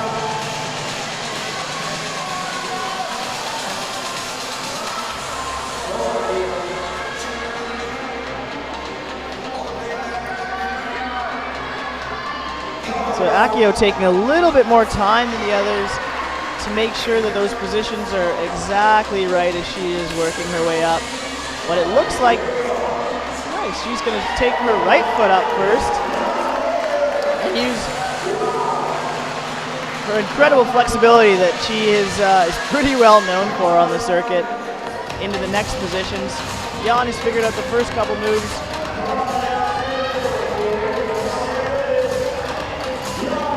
And it looks like he's going to be able to control those last couple of positions before he moves again also to the finish. Quick work and second attempt, he's able to wrap up M2. So Jan Hoyer, no problems whatsoever there. Back to Superb Akio, performance. and she is doing the same thing. Really slow, super cautious. She wants to make sure that she doesn't leave any opportunity for mistakes where the other girls can exploit. Even right at the end where some of the others campused, she's going to take that heel hook before she can take the bottom of the volume there. Excellent work. Definitely a seasoned competitor, as she leaves really little space for mistakes as she moves through those problems. So we're just going to bring up after 2 rounds. We're just going to go and search through the result system, waiting for the athletes to come out for round 3. So there we go. So Hoyer, Chon, Casey, Monday, McCall and Gelmanov. That's the men's finals. And let's quickly have a look at the women's. And that's how the women's are looking. In fact, Noguchi's second top hasn't been registered yet. Noguchi is first. You take it from me. So here's problem number 3. Monday on the left and Kruder from Slovenia on the right. This was a super interesting one from the men. It looks like all those green blobs on the outside are just for our men to walk their feet all the way around the edge of that wall before they're able to potentially make their way out by, well, it looks like it might be a jump. No, maybe Guillaume can take that hold a little differently, a little swing, perfect. And then a tricky little mantle into the last position.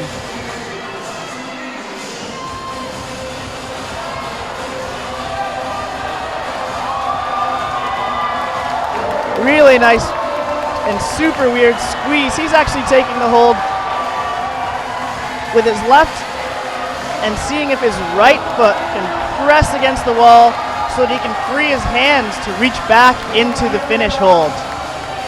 Unable yet to find a way that he can free both hands. He's got one.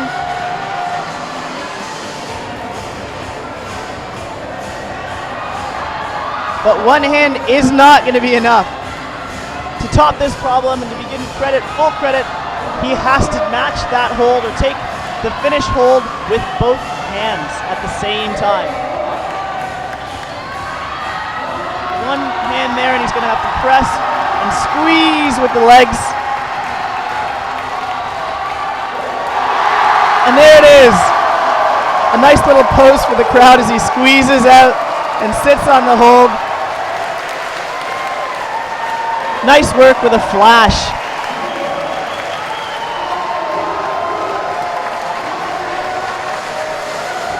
That's the spirit. Let's see what Julia Kruder does here. This could be her And first Julia. top. Oh, Julia, well done. Really quickly taking that problem right to the top as well. Well, that's certainly turned the cat amongst the pigeons now. That looked, Monday really had to work very hard on that particular problem there.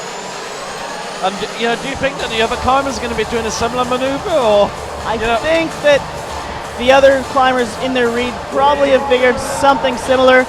Really the question is how to get onto that volume in the seat position and then how to free up your hands again. So James Casey of Australia on the left, and on the right, Alex Picchio. And so far the girls are all doing pretty well. The top 5 have all got the first. In fact, there's quite a lot of flashes as well in the women's competition, so we might be looking at countback. And I said earlier on at the start of the day that countback could become important, in which case Noguchi will be in a very strong position. Here's Casey, great close-up here of Casey.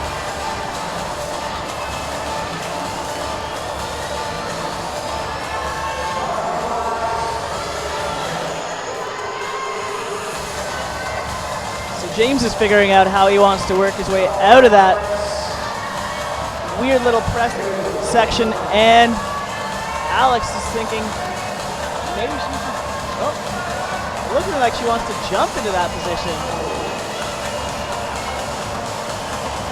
I don't know if the root setters have given her holds good enough that a jump is going to work so well, but you really never know with Alex. So out of the roof section, now James has got to see if he can get his foot onto that volume, taking the opposite direction that we saw just a few minutes ago, getting his right foot over and still pressing. You can just see pressing with his left foot on the previous hold to to keep tension there.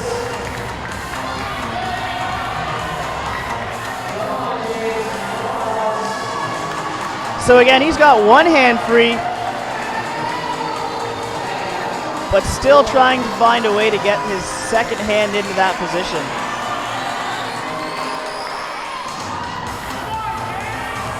You'll be able to see his left foot reaching around and kind of feeling around the bottom of the roof section there to see if that gives him any opposition. If he can, between his two legs, squeeze that hold before he moves up.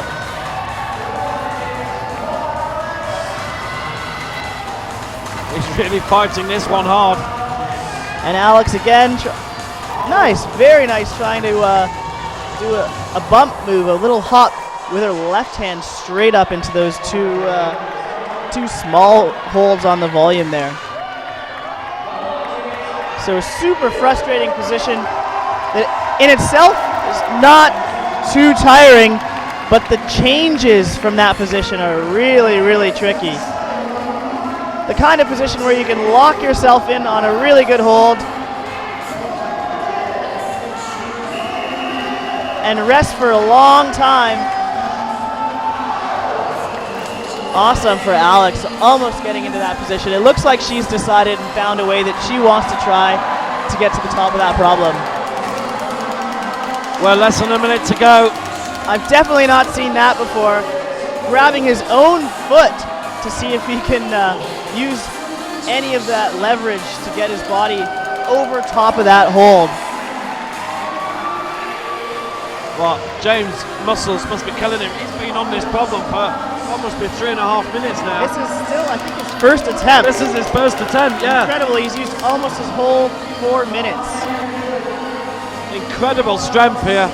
Not sure what his coach would say about hanging on for hurting. that long, because now he's only got a few seconds to rest before he's got to get back into the problem. Yeah, and he knows. That's it. Now Pucio's on the wall, and this is her awesome last chance. Oh! For Alex. So definitely using her 4 minutes the best way.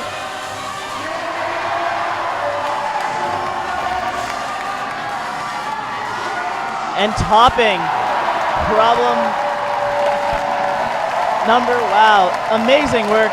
Puccio keeping it together through the whole competition. Women's 3. Well, she sticks her tongue out at the end there. Well, I got there eventually, didn't I? Well done, Alex. Awesome to see Alex moving through the round and still as happy as we've seen her through the whole competition. Absolutely. Well, James Casey gave it everything, and he just ran out of steam. So now on to the next athletes. It's Rustam Galmanov of Russia and Juliana Wurm of Germany on the right-hand side.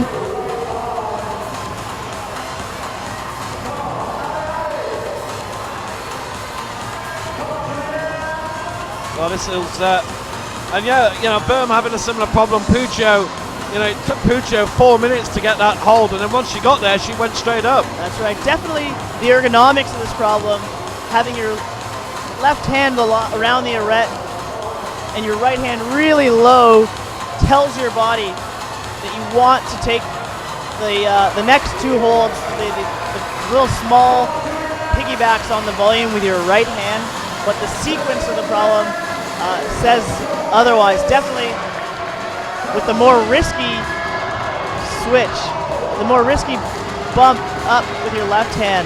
Yeah. She almost actually took the hold there, and she will likely rest for a bit and try it again. Yeah. She was close enough that I think she might be able to take that hold with her right hand, and the question will be, can she switch it? Can she match out and take that hold in her left so she can either go up to the second last volume with her right hand again, or use the volume in the roof. So again, super close, but not able to stop her momentum on the piggybacks before she falls off there.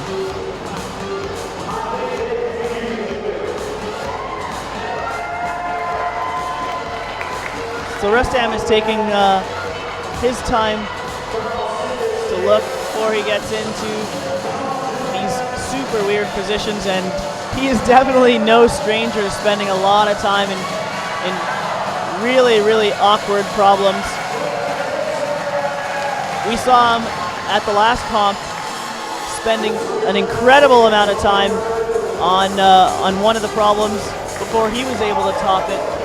Hopefully again here, he'll be able to use that particular strength to his advantage.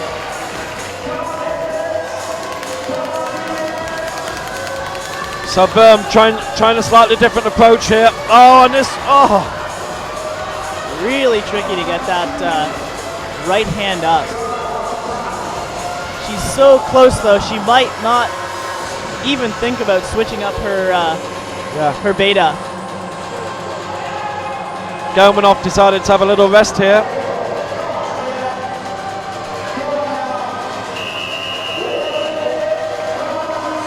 So the 1 minute buzzer has just gone. And there she is.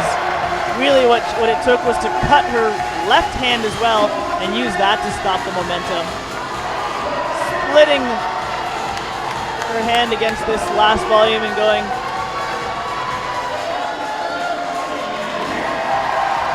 Super relieved at the top there. Awesome work for Eula.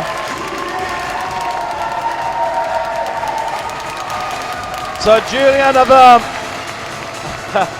another one, left it till late, but she got.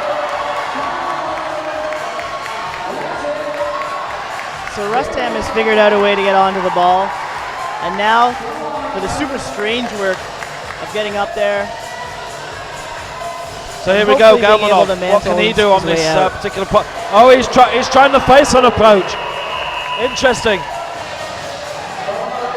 Now this is an easy. And then So that's probably the most straightforward way that the climbers would think that you could probably maybe sit on a heel to get there. yeah. But it doesn't look like the route setters have given us that kind of space. It looks like he's still, and there he is figuring out the knee move where he has to wrap his whole leg around that volume. And then again, we'll probably be able to see his right foot still underneath the roof there to squeeze and keep him in the right position before he can switch up. Careful, cameraman. Don't get too close.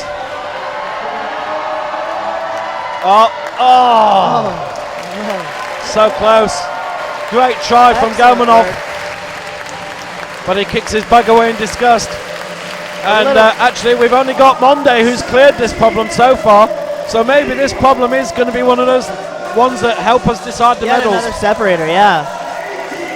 Jungwon Chon of Korea up, and it's Miho Nanaka again, the 17-year-old from Japan, on the right-hand side. This girl is a class act.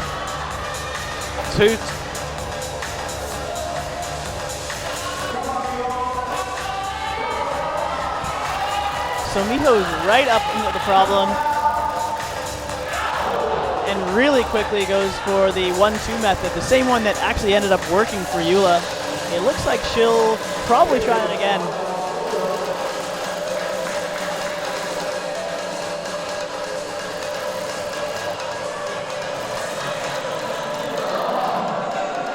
So Chon, of course I always forget what his Korean names. His name is Chong Jong Won.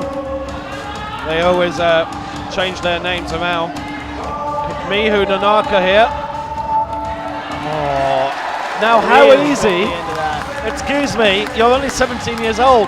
How easy did she make that look? When we've just seen Podium and Boehm, who are two of the famous five, actually it took them 4 minutes to work that out.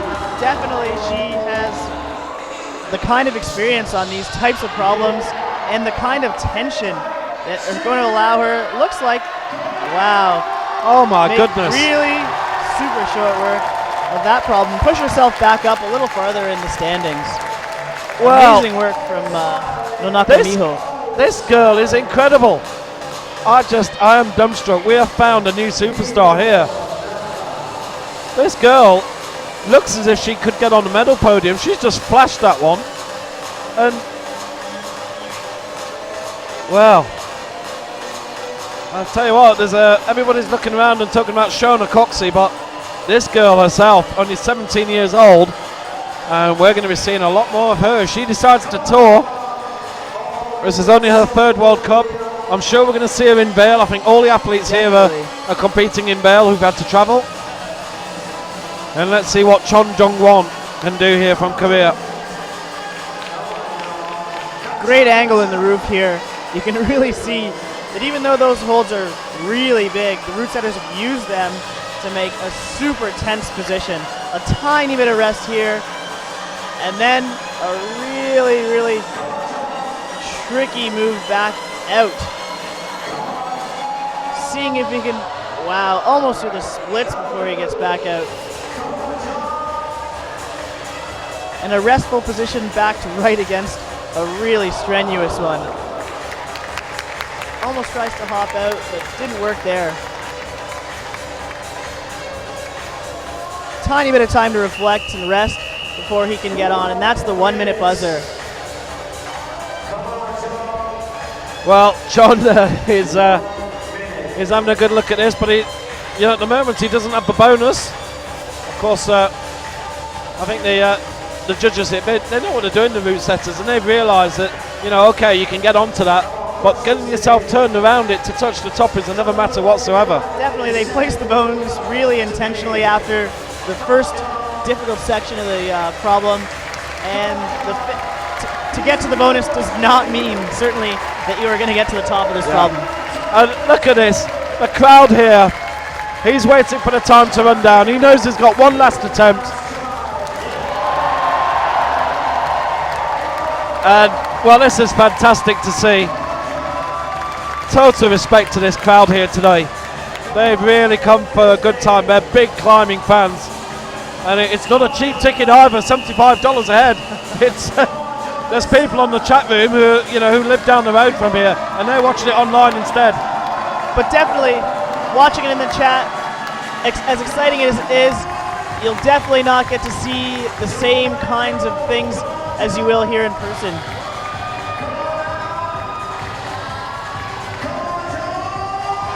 Oh! Amazing.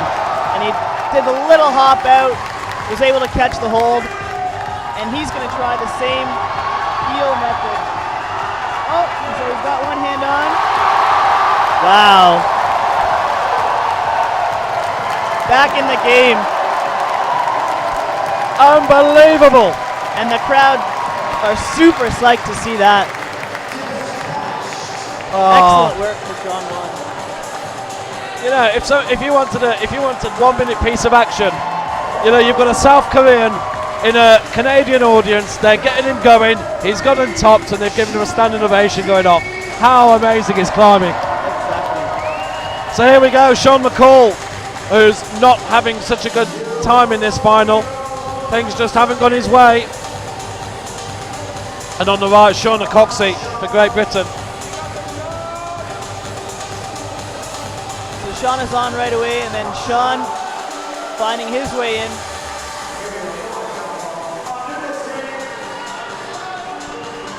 Great to see so many of Sees you. it right away, the bump move. Great Unable to keep it,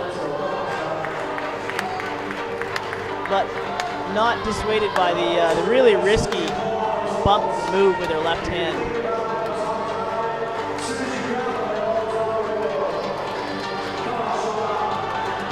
Sean is definitely looking for the flash here. So he's going to try and make sure that he can control all of these positions right out into the ball feature. That's it, flipping around. And it looks like he's going to do a little bit of the same, nice toe first. That's a move that Sean really likes to use. Awesome. So Sean is campusing out, and Shauna straight to the top again.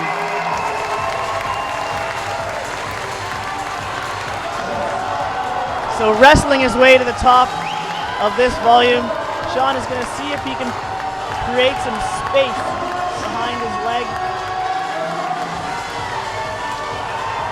and wedge his hands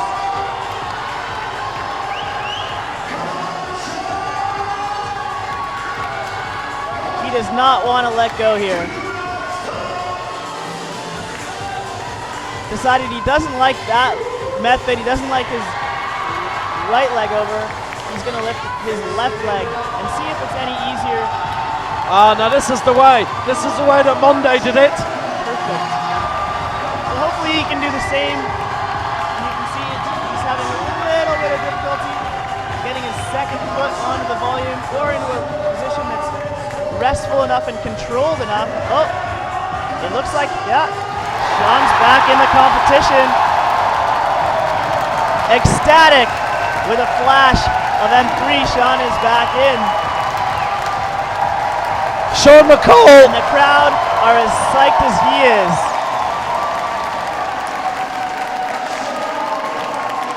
Sean McCall is back in his competition. That was a big one. Look at the reaction here. Unbelievable. Superb. And here we go, the final two now. Akio Noguchi. And it's Jan Hoyer of Germany. Now this could really be game on if Jan Hoyer doesn't manage this one. And this is not an easy one, we know. But there's no doubt it's going around the left-hand side is the way to complete this one. You know, I suppose this little hold here is almost tempting you to go the other way. And that's what caught out a couple of the other climbers. Definitely, it's really, really tricky and confusing. It seems like because that hold is pretty good all the way around, that you can take it from either side. But we'll see which side the climbers like in the end. Yeah. And Akio. Oh my goodness, he's trying to go over the top. No way. Oh. Trying to press it right down. I don't know if that's going to work. Now, and remember, this hold is on at quite a, you know, there's like a 25 degree angle backwards there. And he's realised he's going to have to try and come around the side now. This is the side, this is the one that we haven't seen anybody manage. Sean was able to take the hold under his heel, and it looks like that's almost how Jan is trying to go, but he's got quite a bit more body to fit in that tiny little space. And this is an example, actually, you said it perfectly. This is a good example where the big guy actually this is a sort of problem that doesn't favour him. That's right. In the bottom half of the problem, it looks like he was fairly comfortable and could move through, but at the top half, he's going to have a real difficulty to control those positions. Akio doing it exactly the way she does. Straight to the top again. Little pops, and that's a second try for Akio. She is ecstatic again about work this weekend. That's another flash for Akio Noguchi, and she is one flash away from winning this title, because it's all the girls are doing very, very well. The men's competition, well, it could be well up in the air. If Hoyer gets this one, I think that may have been her second attempt. You think so? It may have been her second. So. We'll see in a second once we'll have a look at the stats, yeah. So here we go. Getting back into the roof, and he's going to take another peek at the top half of this problem for sure. Yes, you're right. It was her second attempt. So Noguchi leads. Nanaka is second. Coxie is second. Nanaka is third, and all three of them have flashed problems 1 and 2, and problem 3, it took both of them, all three of them, it took them 2 attempts. Let's see what Hoyer does here. This is the big one. God. So definitely he knows that position is terrible. He doesn't like that position. He's trying to find a way out that he likes a little bit more. This is a big moment for the men. Awesome, reaching with the undercling. It looks like if he can perch his, oh wow. Really not liking that position.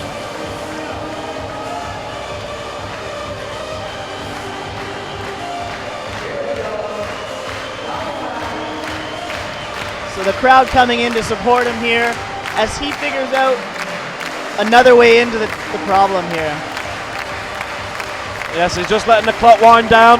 He's going to have one final big go here. And the big German He's really the form athlete at the moment. 2 golds and a silver to his name in the 4 tournaments so far. And now, let's see what he does. The time is out. You can see he's still breathing hard. This is the beautiful thing about these finals. They just get to have a little breather now, get themselves set. The big effort is to come now.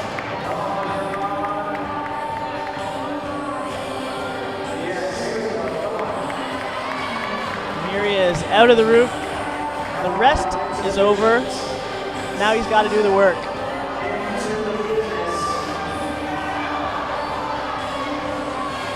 Really trying hard to press there, but I don't think that that's going to work for him this time. He's so close, isn't he? He's tempted, but he's not made it. And now, well, that really is going to throw the cat amongst the pigeons. It really has opened up the leaderboard. We'll get a chance to have a look at this any seconds. Did not find that position super comfortable. Or everybody changes around to get to the top.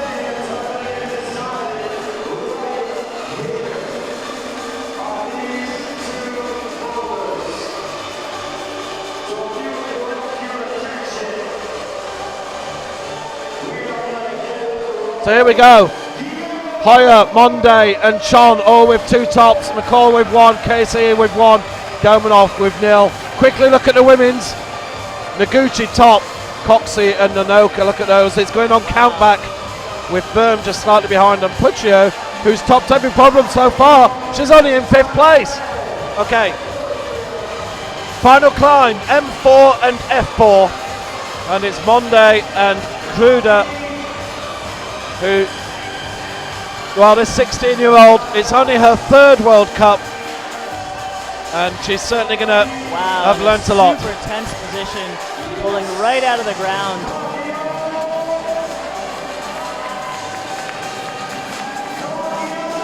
So a super interesting move here, actually. It looks like some of the climbers are going to opt to campus down into the position. Others, though, I imagine are going to try to put their feet up, and Gigi not having a super difficult time with that one, with a flash. Well, was it me or did Monday just make that look very, very easy? Did not look super hard, but we'll see if that means anything when the other climbers get there. Yeah, well, he's just got 3 problems, and I think that's just guaranteed him a place on the podium, because Sean McCall in 4th place has only topped once. So that means that Sean McCall will not take the gold here, as Monday has now topped 3 problems. Let's have a little look at Julia Kruder, who is fair to say will not be on the podium at all. I think last place has been guaranteed for her. And trying a different method there. She, the first try, took the pinch and kicked her feet down. This time, took the 2 small crimps in her hands and kicked her feet up. It looks like that is probably the way that the route setter is intended to take first with your feet and squeeze between a really far bicycle, and then work your hands out into what may be a campus move before you go towards the zone at all. Well, I'm keeping an eye on your comments on Twitter using the hashtag IFSCWC. Nice to see so many of you around the world just making comments all the time. It's quite crazy, it just fills up all the time, but keep it coming. And you guys, this is the way to chat about climbing. It's great to see all your comments on there. Julia Kruder here, her brother's in the audience. He didn't qualify for the final, but definitely amongst those making noise as she makes another attempt into the problem here. Really tricky to move your hand around to almost blind. And she's going to try to reach her toe around to the hold before she swings her hand back into the other pinch on the face of that volume. Now, Io, we're in the final minute here. This problem F4, this is the problem that could well separate the gold, silver, bronze for the girls. The top 3 girls have all flashed problems 1 and 2, and they've took 2 attempts for problem 3, so they're identical records. Do you see anything in this problem that's going to maybe cause a potential separation here? Well, the fact that the holds are kind of all over the place, and the sequence looks pretty open, means that the girls are going to be able to do what they like. They're going to try and find a way that suits them, and I think that's really an amazing way to separate. Well, we're going to see that very shortly. Look at our MC Pete here. He's getting Yulia going. That's it. Ah, good man. Go on, girl. You can do it. Ooh. Well done, Yulia Kruder. Yulia Kruder. That's her final is over. And a really, really amazing one, actually. Some really good work through the competition and even through the round. Undoubtedly, we'll see her again later in the season.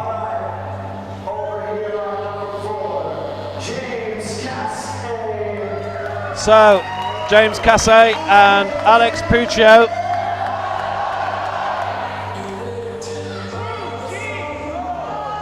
And Alex Puccio both taking one last look at the problems before they get on. They know that it's possible to flash these problems. They just have to figure out how and then execute. Tapping the first position. Ooh, James falls just short of grabbing that first hold. Looks like a little slip. And Alex knows the way that she's chosen. She wants to take the bicycle method. Yeah. Finding that hold before she can reach into the pinch. Super tricky. Excellent work with Alex. Coming into the hold, and it looks like she's going to match up on the top of this volume before she reaches over to the next hole. Looks like she wants to jump, but it might be nice. Yeah. Sizing up a nice, a really big move out there. Hard to keep the tension with her feet. Awesome work for Alex. She moves on to a sloper. I think there's a tiny little piggyback on top of there. So she's got a little bit of respite for one hand, but not for the other. She's going to move back down, actually, and chalk up before she figures out how she's going to match that. Well, Puccio is still on. And Geeky made that problem look really easy, but obviously it's not as easy as he made it look for the other competitors. Alex moving super slowly through.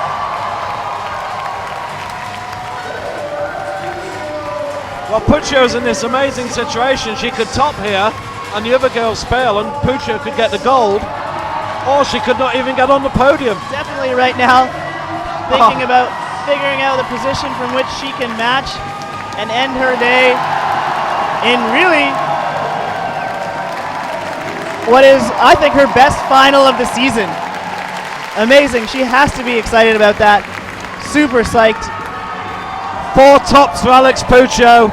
Amazing work for Alex. And the standard has been so high she might not even get on the podium with that. That's incredible. James Cassay, do apologise if I've been saying his name wrong. I've just been corrected by somebody online. So thank you for letting me know. And they're trying to get the Aussies going here. Well, Alex Puccio, her competition is complete. But James is on his way towards the end of his weekend. A couple campus moves down, and he's trying something entirely different. It looked like he was going to go way up over the wall. There it is, a nice bicycle moving upside down. And then the really hard trick here is going to be to catch what's usually called a rip. If he lets his feet go and keeps the 2 crimps before he campuses up into the next position. Nice work from James Cassay.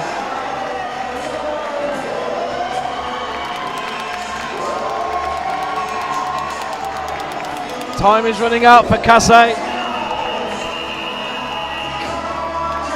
So he knows what he has to do. It's just about execution again. Yeah. If he can get to the top here, there's a real chance of a medal, but he's not going to do it. And that's it. And for James Cassay will finish with one top. He won't be on the podium, but he can hold his head up high. He's given that a real go, hasn't he? Great work as he shakes hands with Monde, who made that problem look really, really simple.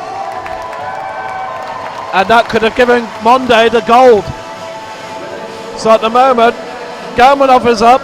Now Galmanov's not had a good time of things here, so Galmanov cannot get on the podium. It's all eyes going to be on Juliana Verm, where all the girls are in a very, very tight situation. So Eula with a really similar method. Really similar method to Alex. Popped her feet off for a second there, but is also working her way into the really big shoulder move out right. Galmanov, he knows what to do with those crimps.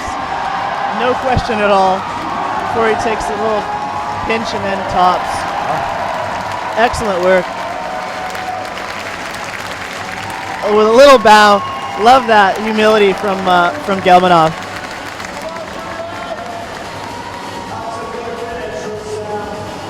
Verm making good progress here. She's currently top turf 3 in 8 attempts.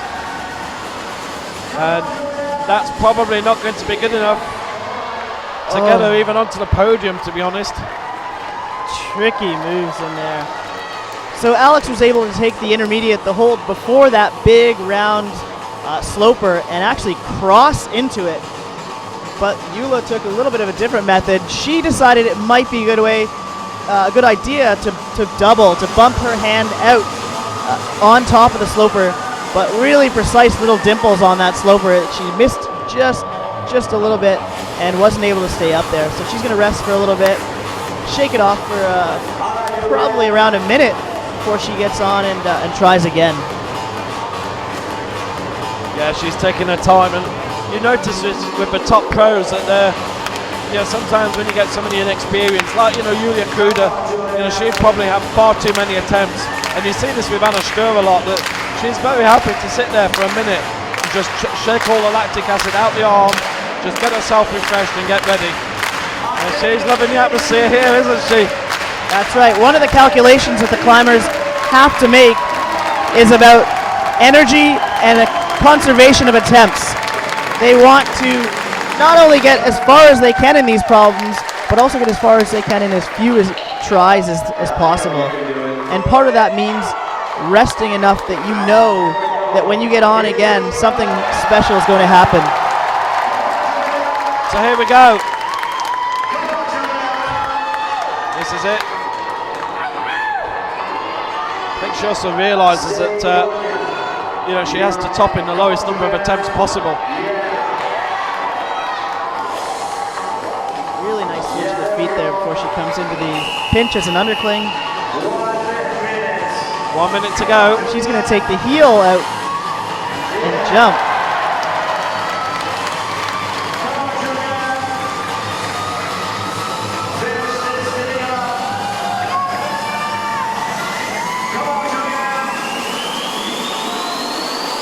Juliana looking at the bonus. And here she goes again towards the sloper. This time, wow. No way. Is she going to have one last try? She's definitely going to rest for another 15 or 16 seconds before she gets on for one last try. Well, she doesn't have the time to rest this time. She's got to go for it.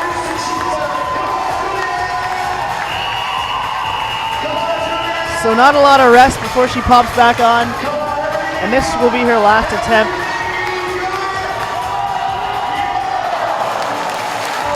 Wow. Super tough problem, number 4. Well, that means that Juliana Verm will not make it onto the podium today.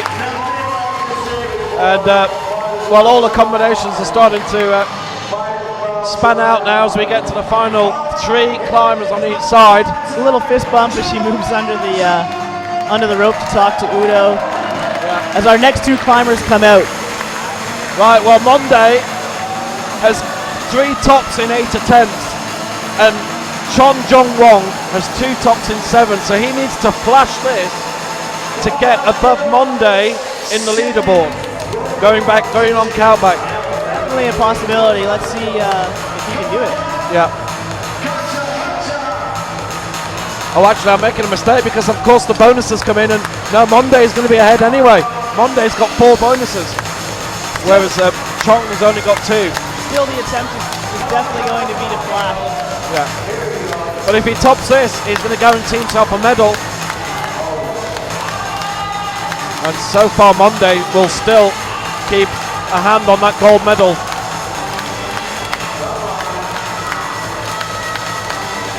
And Miho is working out her sequence into and off of this first volume.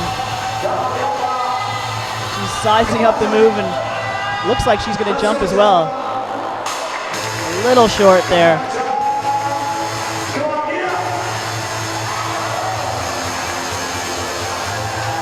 Well, Miho Nanoka,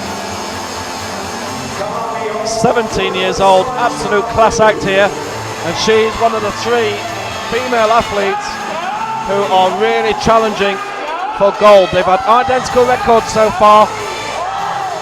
They've topped in 1 attempt, flashed on problems 1 and 2. We took 2 attempts on problem 3, and Nanoka there, she's had 1 attempt already and is down.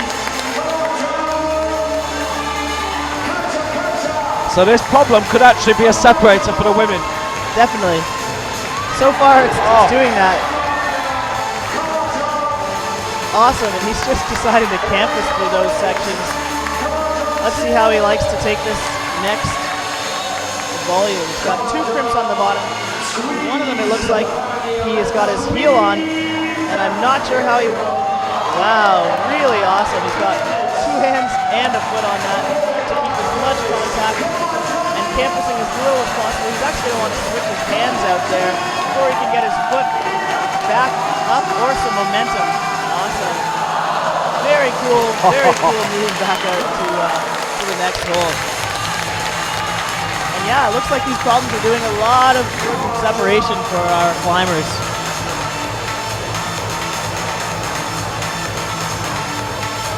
Well, Monday's top of this problem could be the top that gives him the gold medal here. Nanoka just keeping an eye on the clock. Whatever happens with her, she's had an incredible competition here, and she's likely to pick up a medal.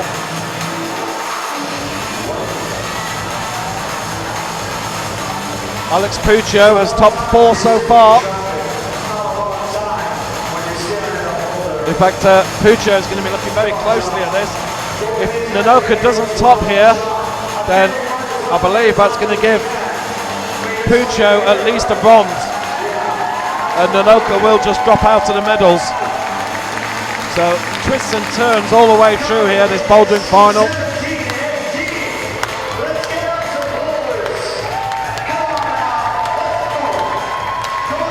So time running out.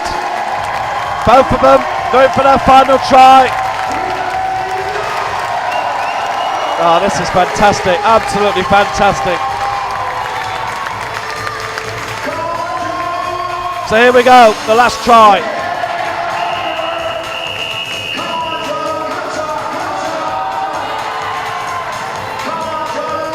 And both of our climbers side by side making their way up.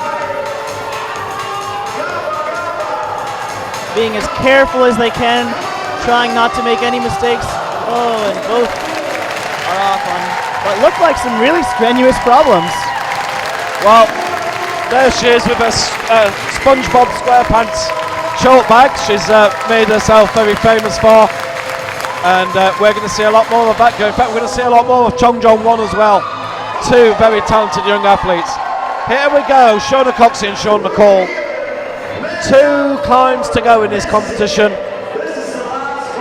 This is a big one. Sean McCall Well, Shauna Coxey, if she tops, she will definitely at least get a silver medal.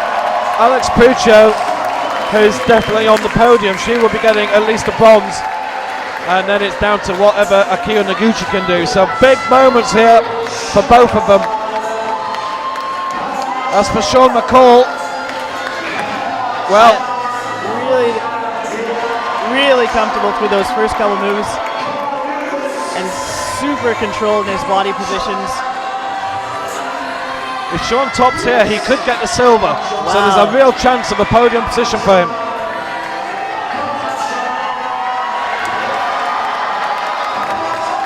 He's going to flip his hands around.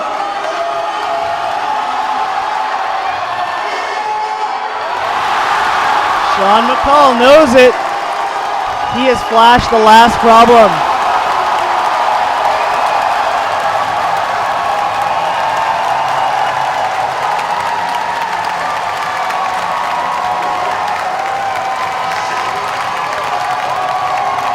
Awesome work for Sean. And the crowd are going nuts out here.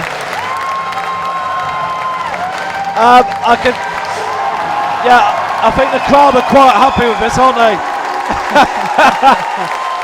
What a tremendous performance, and now he's passing it on to Shauna Coxey. What can she do? She's fighting for a gold medal here. She's already come off once. This is her second attempt.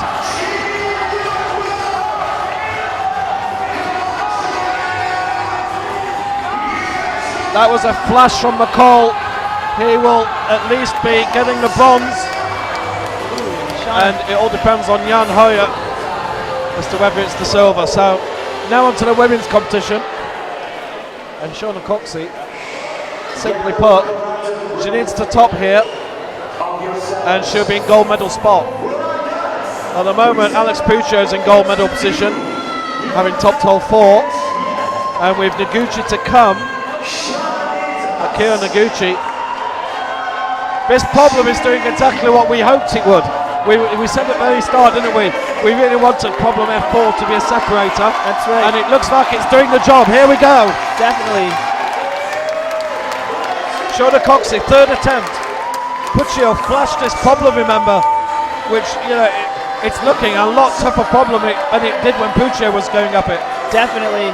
Alex made it look simpler than it is, and the other girls are having a real tricky time moving through. Now, Shauna has never made this far, so this is progress. She's not got to the bonus yet. Remember, there's only one piggyback on top of that hold.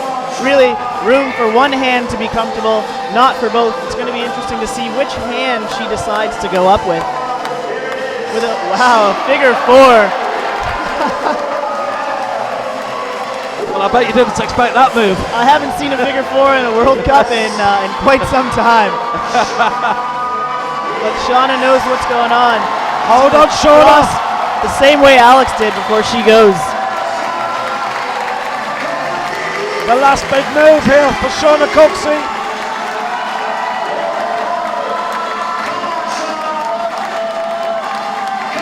And with her time running really close, she's also going to make sure that she does not make a mistake here. Perfect. My goodness.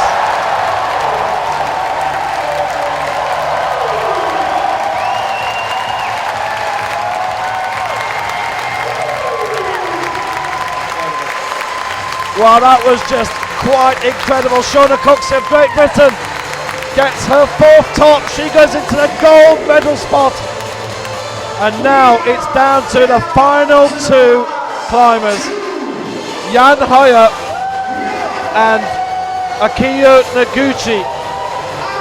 How good is this going to be?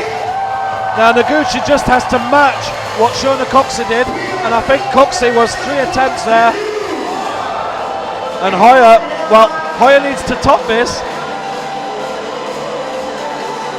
to get the gold.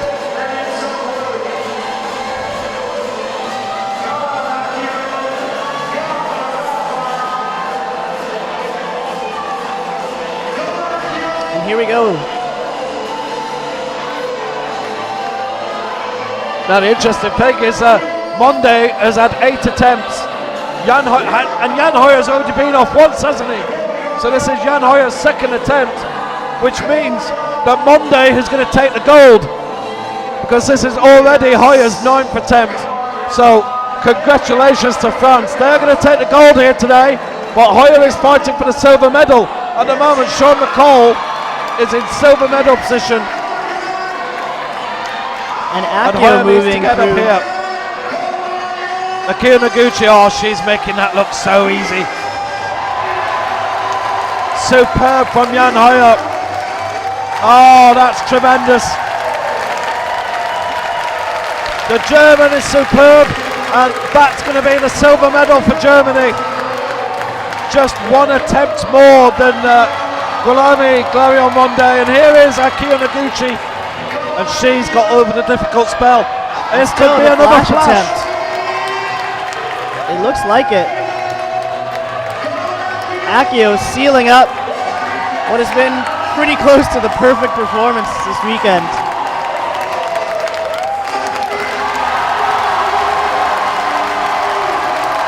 So close on so many occasions, making it really, really hard for any of the other women to come close.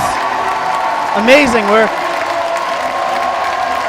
And the crowd know it. They're giving her a standing ovation as she heads back down, or it looks like she'll stay up to watch the others. Well, those are the final climbers, and Akio Noguchi takes gold. Wow. Absolutely superb performance. And there's a lovely moment there with Shona Coxey, who takes the silver. Japan are taking the gold. There's the Miho Nanaka as well. Big, great teamwork in the Japanese camp.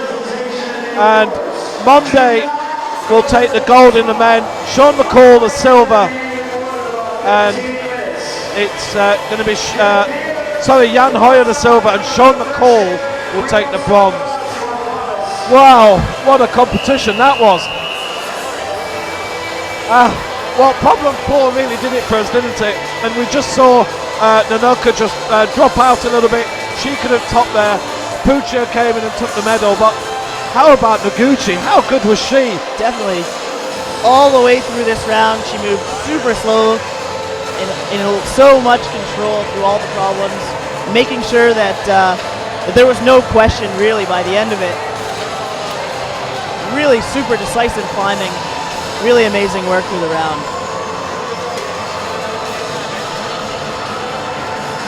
Well, let's have a look at the women's results screen, because it's all of course unofficial until we get a little bit more detail. But there you see Noguchi flashed 3 of the 4 problems, only 2 on problem 3. Absolutely superb throughout, and you know, the girls did absolutely superbly today, didn't they? Like Puccio herself, you know, you had to get all 4 problems to get a medal. Amazing work, yeah. Super, super close competition all the way through the finals.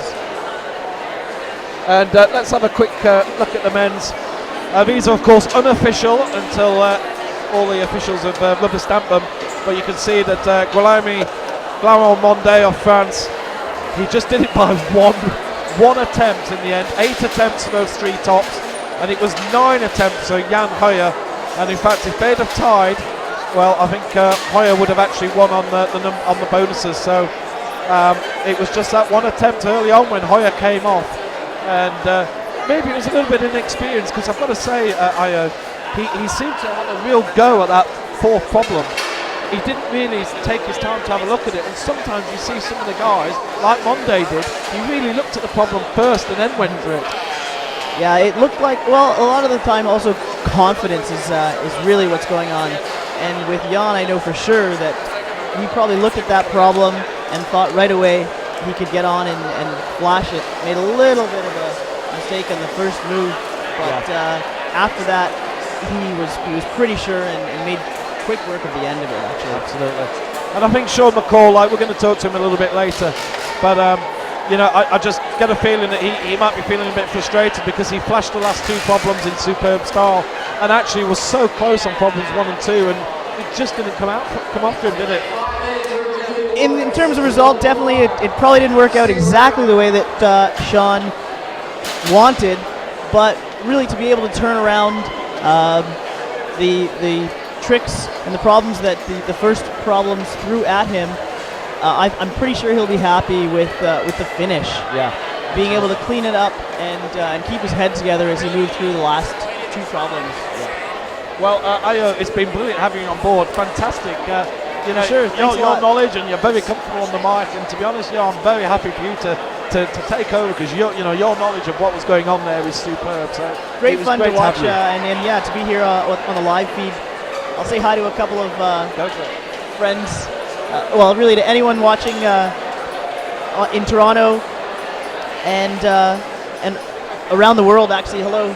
If I haven't seen you in a little while, hopefully I will in the competitions through the rest of the season. No worries. That's Ayo Sepeju, who's brilliant to have on board. Thank you very much, Ayo. And we've just got a little break for 5 minutes. So one of the things I wanted to bring up was the slide of the matches of the comps that we're going to be covering shortly. Because we're busy bunnies here on the IFSC World Tour. We've got quite a few events coming up.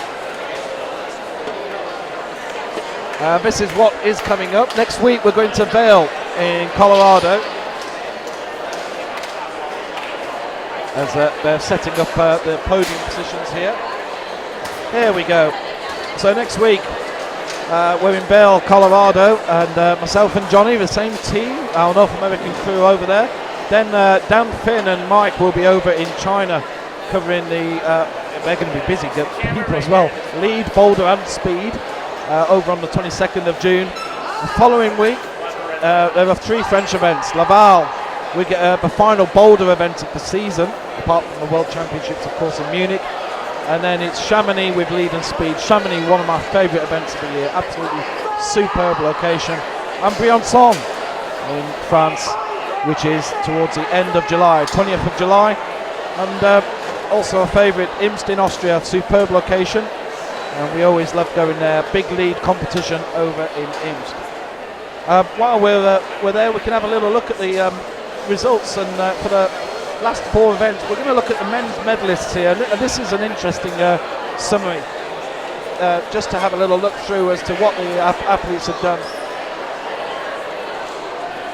And you can see, the list of results. One of the things that's very interesting on there is just the spread of countries, but also, of course, in the good old days when I was commentating on climbing 10 years ago, we used to have a lot of French domination. And you look down that list, there isn't a single French flag. Although I've got to admit, that's going to be corrected today with the Frenchman taking the gold. But Sharafutinov, obviously one of the top contenders, Fischuber in there, and Jan Hoyer, they've pretty much dominated the events so far around the globe in Chongqing, Baku, Grindelwald and Innsbruck. If we look at the women's slide, similar thing actually, as I say, not a single French flag on there. And Juliana Verm winning the first one in Chongqing from Coxey and Noguchi. And it's our famous 5, isn't it? We've got our famous 5 with Verm, Coxey, Noguchi, Stur and Puccio, who seem to qualify for every single final. Well, Anna Stur didn't manage it today, and I'll just give a penny for her thoughts. She's been sat in the crowd here with Killian, her boyfriend, watching the action. I just wonder, what's going through her mind there, Anna Stur. But she's, the world rankings are going to be badly affected by Stur not having qualified for the final, and that possibly hands the overall title to Shauna Coxey, who must be in a very strong position now, having taken the silver medal here. Let's have a quick look back at those graphics. Actually, we'll just. I know people like to take screenshots and put them onto Twitter, and I think our IFSC media person likes to do that as well. So if we can put on.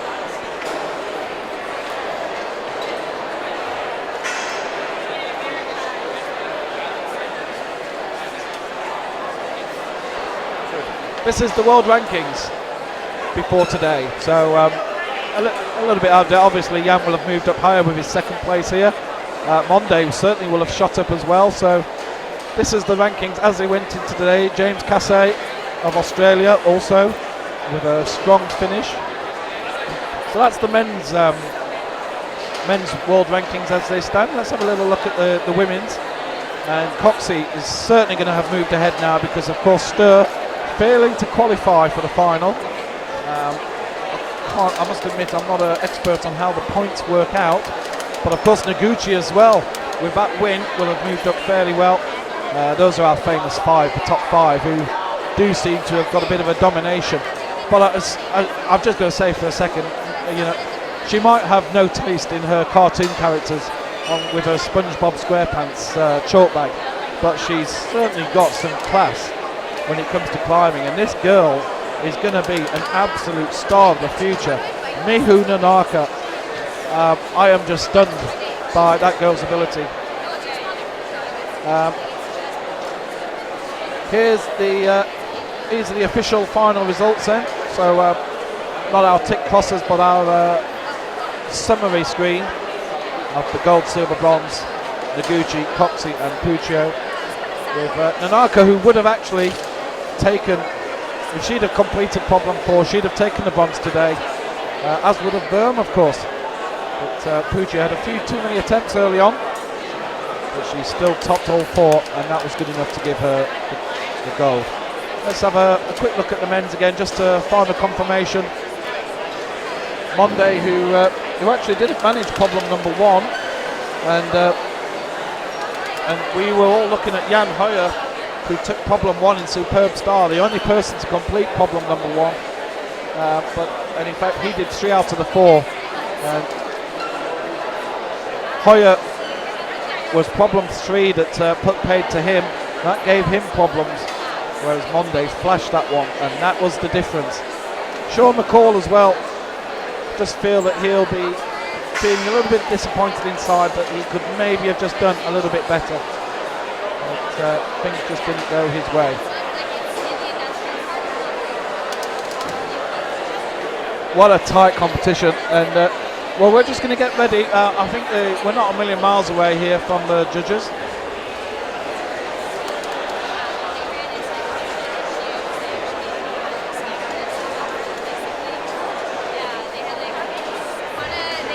We're just going to get ready for the final. So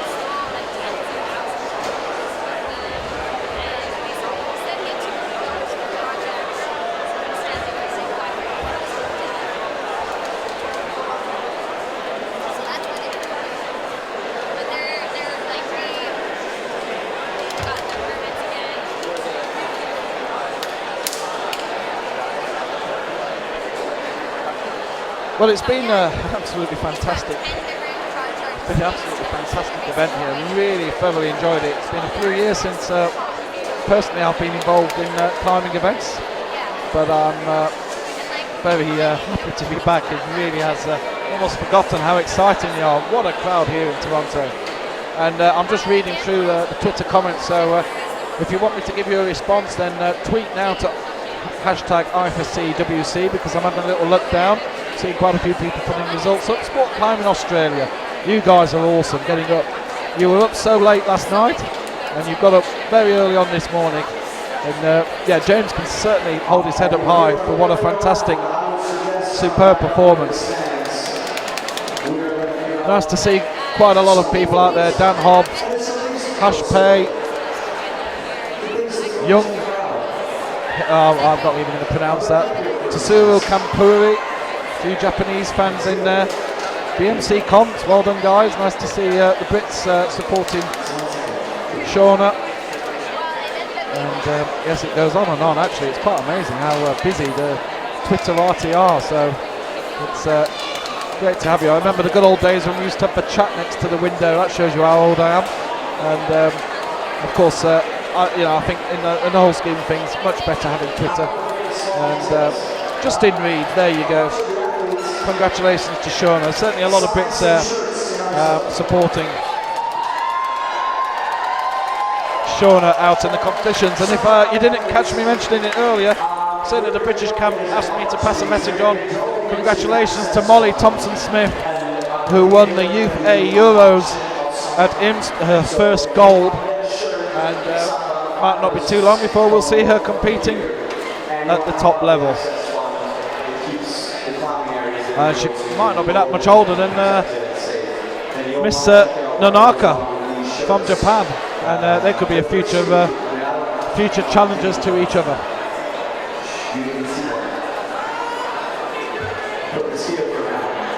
Right, it's great to see all of you on the commentary room. Dan Hobbs, Justin Reed, Chosro Masavi, and Jay Gold. Hi everybody. As always, we seem to get some pretty phenomenal stats on the YouTube and the IFSC on the backup channel as well, using the 24/7 platform.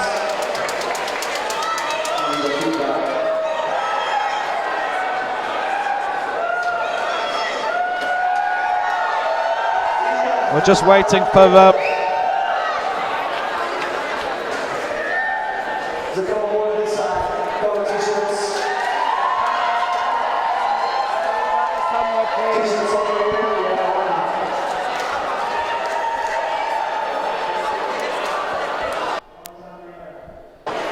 right, well they're just getting themselves sorted out here for the medals, and I'm hoping to get up there to have a little chat.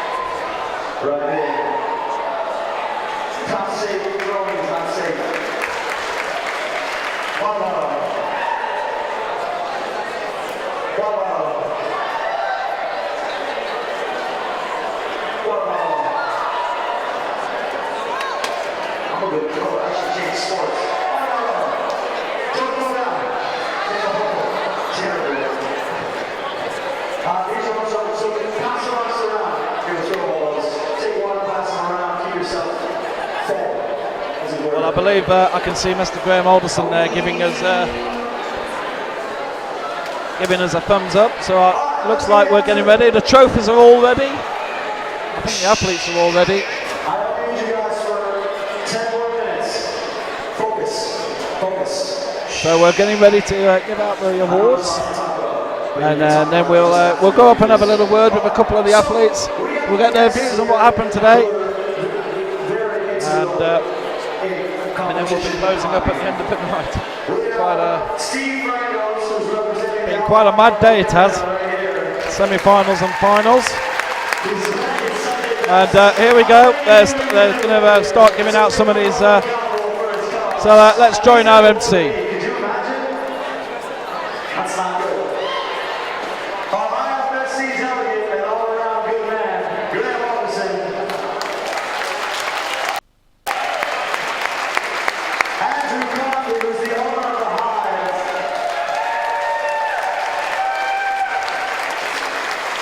Reed and Mike, co-owners of Gravity.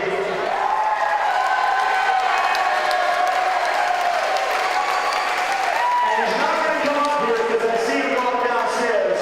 Luigi Monti, the director of Boulder in Canada. There we go. Steve, I think, is going to say a few words on the Alpine Club of Canada, so pay him lots of respect, please. Thank you, everybody. Lawrence White and Gordon Curry from the Alpine Club of Canada were here most of the weekend and have to leave for a flight. They asked me to say a few words, and mostly just to say how proud they are to be sponsoring such a great event and the fabulous athletes that are here, well organized, facility. Thank you, Gravity. And thanks to all the other sponsors that were here and helped us put this thing on. And most importantly, thanks to the athletes. So thanks very much.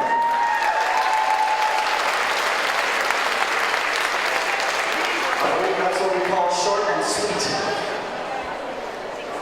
So, if the athletes are ready. Yes? Alright. They've been around, and it's curing cats, really. They're all chatting to people. We are going to give out women's awards first.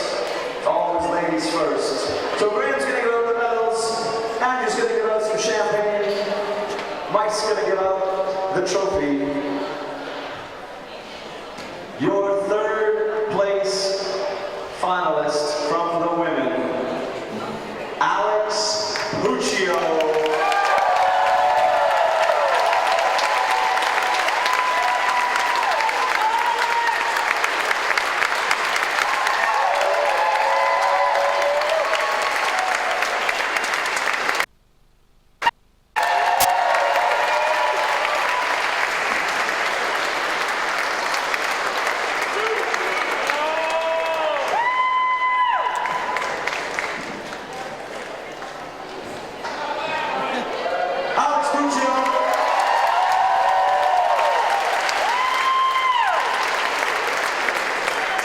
In second place from Great Britain, Sean Coxey.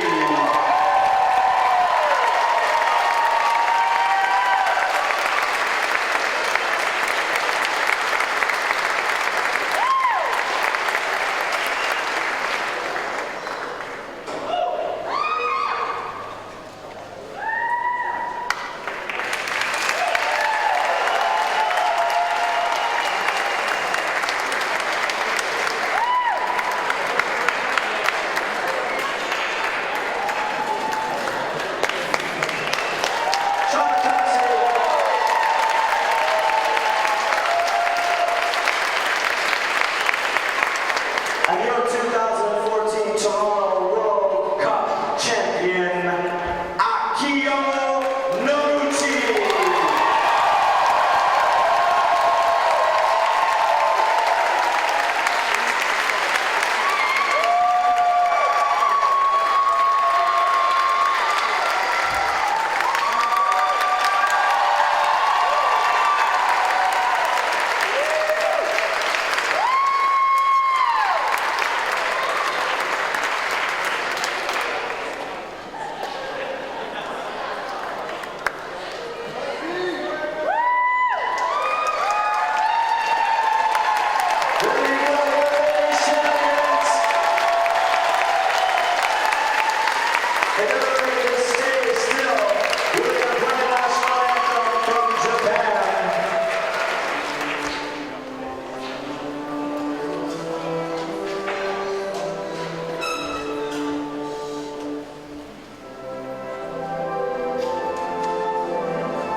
The men.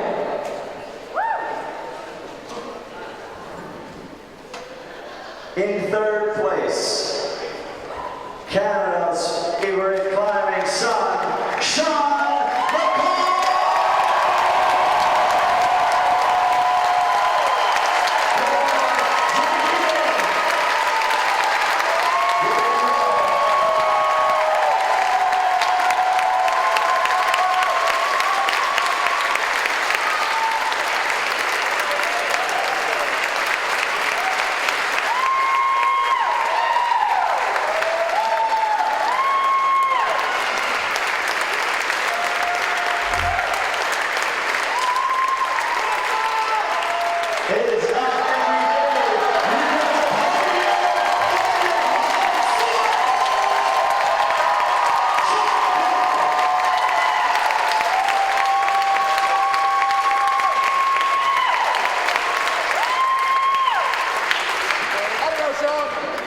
In second place, from Germany, Jan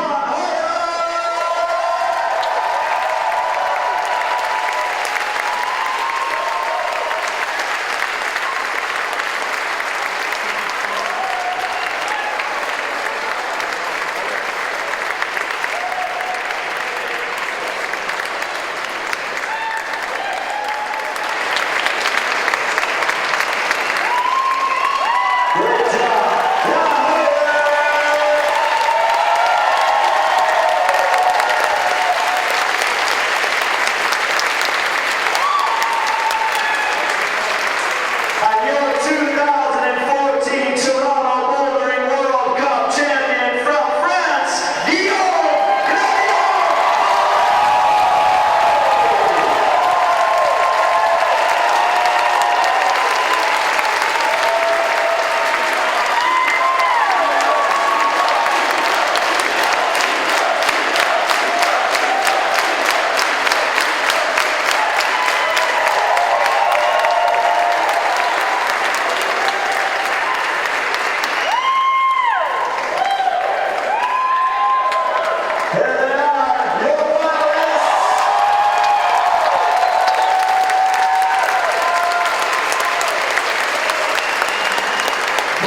for the weekend.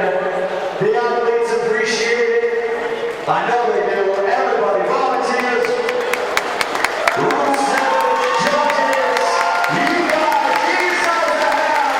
And that's going to do it. 2014 World Cup, nice.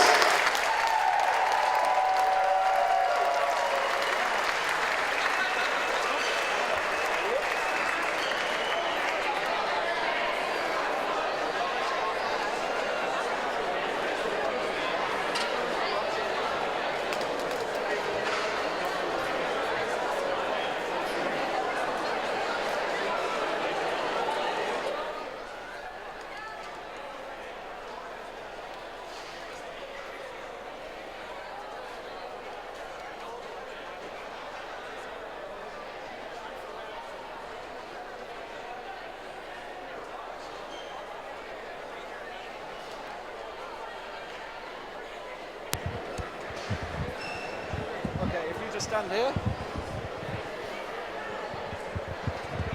1, 2, 1, 2. Gulam, congratulations, great performance today. How do you feel about today's climbing? Yeah, I really like the Boulder and the setting, and for me the final, I had a really bad, but yeah, everything can happen. Did you think after problem 1 that, oh no, the chance of a medal is gone? Not after the one, but after the second one, yeah, I was like 5th or 6th, and I was, yeah, I can try everything, and that works. I was saying on the commentary that it was a long time ago. I was commentating on climbing 10 years ago, and it used to be France first, France second, France third.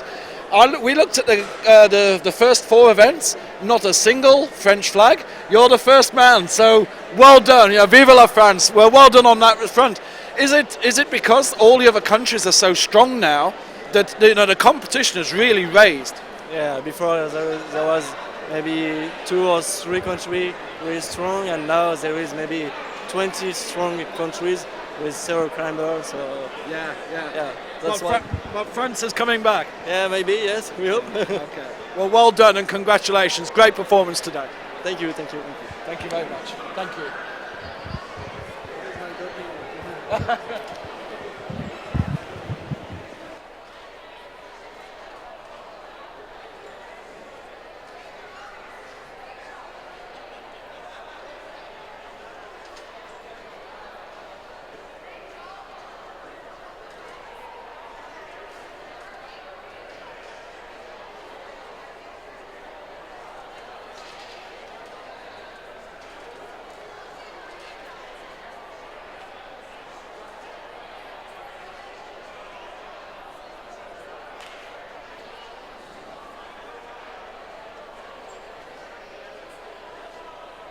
Jan, what a performance. And did you know that when you were the final man on problem 1 that nobody else had managed? Did you get that feeling? And did you, once you conquered problem 1, did you think, this is it, I'm looking good for a medal? Well, of course I knew that it's a big advantage to have a boulder that no one else does, but at the same time I knew that problem number 3 is really not my style, and Guillaume climbed pretty well today, and I didn't know that I even had the chance at the last boulder to take the victory with a flash, but I'm super happy for Guillaume. Like, he's one of the best climbers I know, and he really deserves the victory. Yeah. We said on commentary that you're very young still. You've still got many years ahead of you, and we did say that maybe a more experienced climber would have taken their time on the final problem, and you looked at it and went, "Oh, I'm going to do this easy," and then you were off straight away. Like, as you well know now, if you'd have done that flash the last problem, you'd have taken gold. Well, I didn't know, but I'm sure guys like Kilian would have flashed it for sure. Like, he's so experienced and good at stuff like this. But yeah. Just small mistakes, but the thing is, you're climbing so well that you're competing at this level, and you must be so thrilled. 2 golds, 2 silvers in 5 events is pretty good. Yeah, I'm super happy. Yeah. I knew that I could make finals and podiums if I have a really good day and climb well, but that happens 4 out of 5 times. It's pretty amazing. Yeah. And your partner Juliana was in the women's final as well. So when you go out at night, do you talk about climbing all the time? No, we always train together, and that's it. That's enough. That's fantastic. Well, look, Jan, fantastic performance, really great, and thank you for coming to talk to us. Thank you. Thank you.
Sean McCall, great performance. Bronze medal. I said on commentary that I thought you might be a little bit frustrated because you possibly felt that you could have maybe gone better on problem 1 or problem 2. Like problem 1, you were so close. Oh yeah, for problem 1 I was really close, but I wasn't too mad about it. And then after falling on problem 2 like that, I think I was the most mad I've ever been while competing at a competition. Yeah. And that's saying a lot. Like I told my friends, like if there was a room that was soundproof and no one saw it, I think I'd just gone crazy. I was so mad. Yeah. And coming from a professional athlete, we get mad. And it's how we control it, I guess. And I controlled it really well. And I just sat there, closed my eyes, and I was like, okay, look, you still have another 2 boulders, your home crowd, just go out and have fun. And so I really, really tried to remember that. And I did, and it worked. And I did flash 3 and 4, so it went totally well from there. But I was so mad after 2, and it's a little bit unfortunate. The move was a bit far, but in the end, I think I jumped a bit too hard, and I'm gonna have to live with that one. Did you realise at the time, like we said on commentary, that was your chance of gold gone because Monday was doing well, and for you to have failed on the first 2, did you realise that that was a chance of gold, and maybe you were scrapping for a lower medal? I could do the rough things in my head, and I knew that it was going to be slipping. Like I knew that Jan already had 2 tops, and I was more concerned about Jan because Guillaume only had 1 top at the time. But for me to beat people on 2 boulders that they don't top is rare. And so I knew that probably winning was gone. I was doing the math in my head. I knew if I flashed the zone, I'd be 5th, and if I did it, I'd be 3rd or 4th, and even 2nd. But I knew Jan was going to do it. So And you've just got to say a quick word here. The audience. What an incredible atmosphere. I don't think I've seen anything like it ever in climbing. I mean, they're amazing. I can't express how much I just want to do better for them. And I don't know, I go like this a bit, everyone's just cheering, and I could go like this and everyone would stop cheering. It's amazing, and I really love it. And the sportsmanship as well. There was a situation with Chon Jong-won. They don't know him from anybody walking down the street, and yet, there's this South Korean, a young guy who's coming to Toronto, and they're making him feel so welcome, and that is great for sportsmanship. I think that's great, and the great thing about climbing is that we do have that, and also it's kind of a competition against yourself. I can't control how they're doing, I can only control how I'm doing, how many tops I get, and then at the end of the day, I got to say, okay, I did 2 tops, oh yeah, how did I come? Oh, I'm 3rd. Yeah. Well, we're going to see you next week in Vail. So, redouble, we'll see you again. Thank you. All right, thanks. Thanks a lot. Thanks a lot. See you next week.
Guccio, great performance here. You took the bronze medal, topped all four, and in the semi-finals I spoke to you afterwards, and you topped one out of the four and said it was an absolute killer day, killer problems.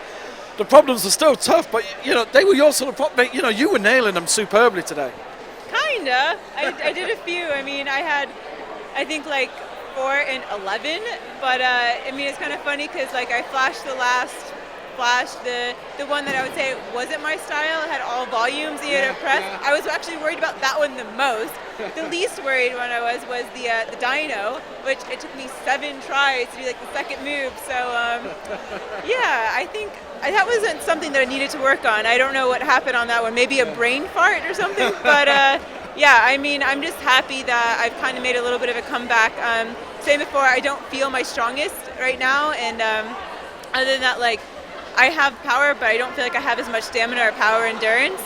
So being able to come back and do all the boulders, like I've been in a couple finals this year where I've been first going into the round, so I knew I was capable, but then in finals I just crashed and I was the only one to do one boulder. So, and everyone did all 4, so I'm pretty happy now that I'm making a little bit of a comeback, and I did all of them today. So.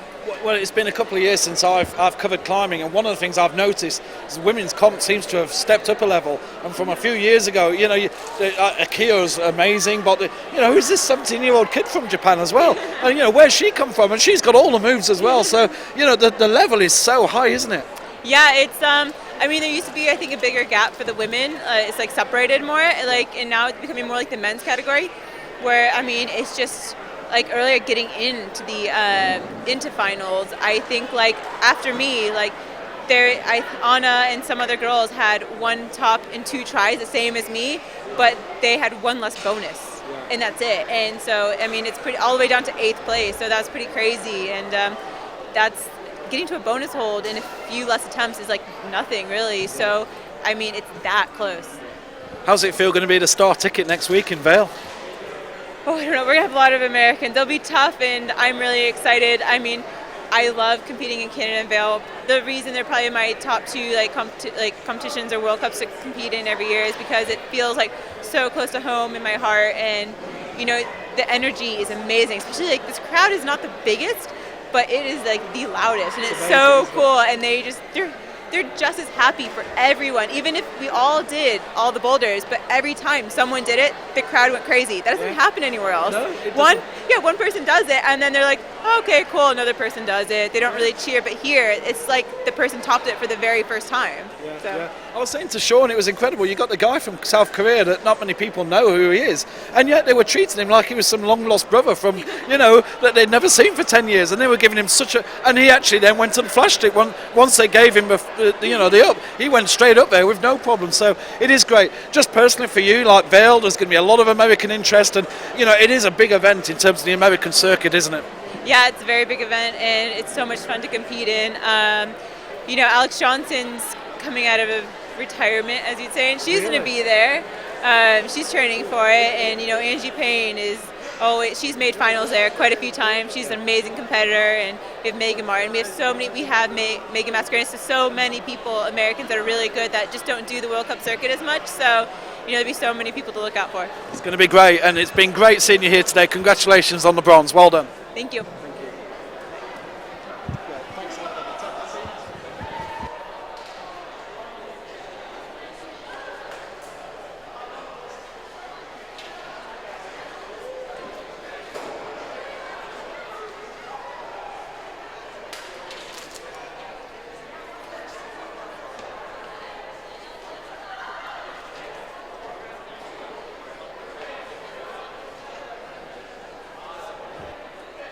Roxy, congratulations. Another medal, a silver this time. Tell us, how was it for you today? Hot. It was so hot out there, but I'm really, really happy. Yeah, I couldn't be happier for Akio. She really deserves it. She fought so hard, and I mean, I did way better than I was expecting when I was stood underneath the boulders. I think I was lucky to make it up the last one, but yeah, it was cool to be able to try that hard, and yeah, I'm really happy. You must be so thrilled that the competition, the way that you're climbing at the moment, and you're battling for golds. Even though you might not get the gold, you're really close to it. So that work you've been doing, and you're talking to us about the psychology is really paying off for you, isn't it?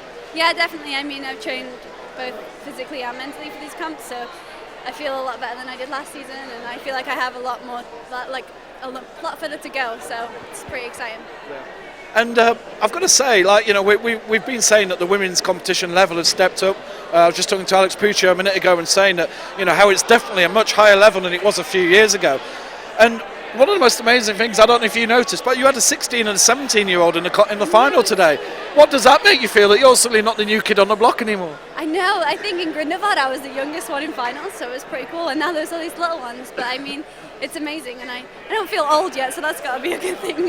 But no, it's amazing to see them coming through, and it's really exciting having new people in finals. And you can see how happy they are, and you can kind of feed off their energy a little bit.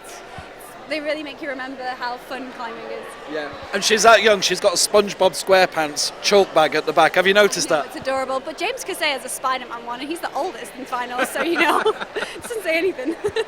Just tell us, where does this put things for you now? You're going on to Vail next week, and you know you're in such hot form. So you know, what do you do between now and then? Do you do any practice or anything, or do you just really try and chill out? We're going to climb on Tuesday and eat a lot of food, eat a lot of pancakes, and burgers. America is good for that. So yeah, just chill out, go climbing a little bit, and have fun in Boulder. It's a really nice city. So yeah, I'm excited to go there. And I passed on a message to Molly saying well done in IMS. So you know, you must be thrilled that you know we've got another young Brit coming through as well. That's so exciting. That was the first thing I read on my phone this morning when I woke up, and I'm so excited for her. So congratulations to Molly.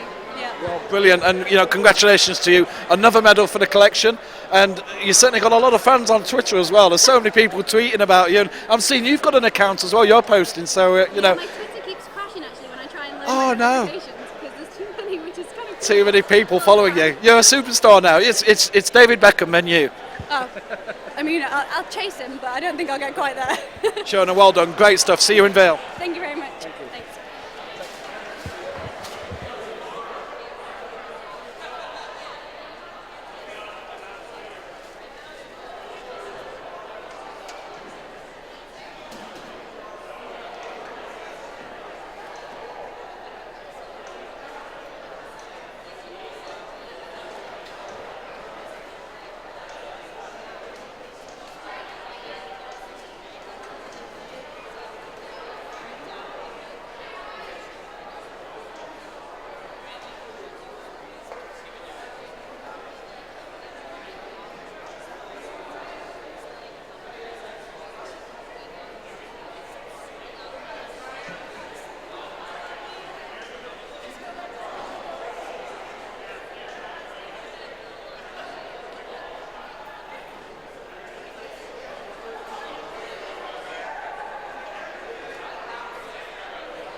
Okay, there you are, Akio Noguchi. Congratulations, gold. You absolutely climbed amazing today. You must feel so happy. Yeah, I'm so happy because today is my perfect day. Like my condition and mental also. Yeah, it's amazing. Fantastic. Yeah. And I was saying to Alex Puccio, I haven't been with the climbing tour for 2 years, but I've noticed that the level of climbing in the women's competition is so much better now. Have you noticed that yourself? That there's a lot of very good athletes now. Yeah, I think so. Yeah, every year growing up. Yeah. And who is this girl with the SpongeBob SquarePants chalk bag? No. Where did she? She is an amazing climber, isn't she? Yes, her name is Miho Nonaka. Yeah, it's my friend, and I training together with her. Really? Yeah, every time I training with her, but she's really strong, I know. Now we put you as one. We call them the famous five, the 5 top women climbers. You know, you, Puccio, Sturr, Coxey, Verm. Yeah, the 5 top. Now, you know, you have a little bit of a competition between you, and are you really enjoying climbing and really competing at a very high level with these top climbers? Yeah, sometimes nervous, but in this time I'm so relaxed and I can concentrate myself. Yeah, finally. Yeah, it's good. Now we have one final thing because what happens is there is a climbing program in Japan. And so I apologise to everybody on the web who's watching this live, but what I'd like you to say is just say something in Japanese.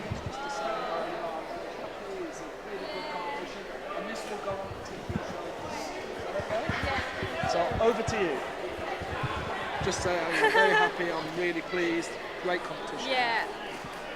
と優勝することができました。応援ありがとうございました。私自身去年優勝できず、今年も優勝できず、2年ぶりの優勝なのでとても嬉しいです。本当にありがとうございました。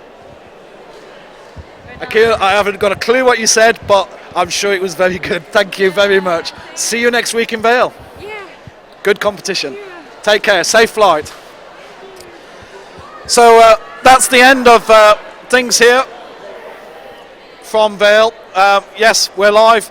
We've had a great competition. It's been a brilliant day's climbing. I hope you've enjoyed our coverage. I'm losing my voice a little bit. Thank you for AO doing a great job on commentary as well.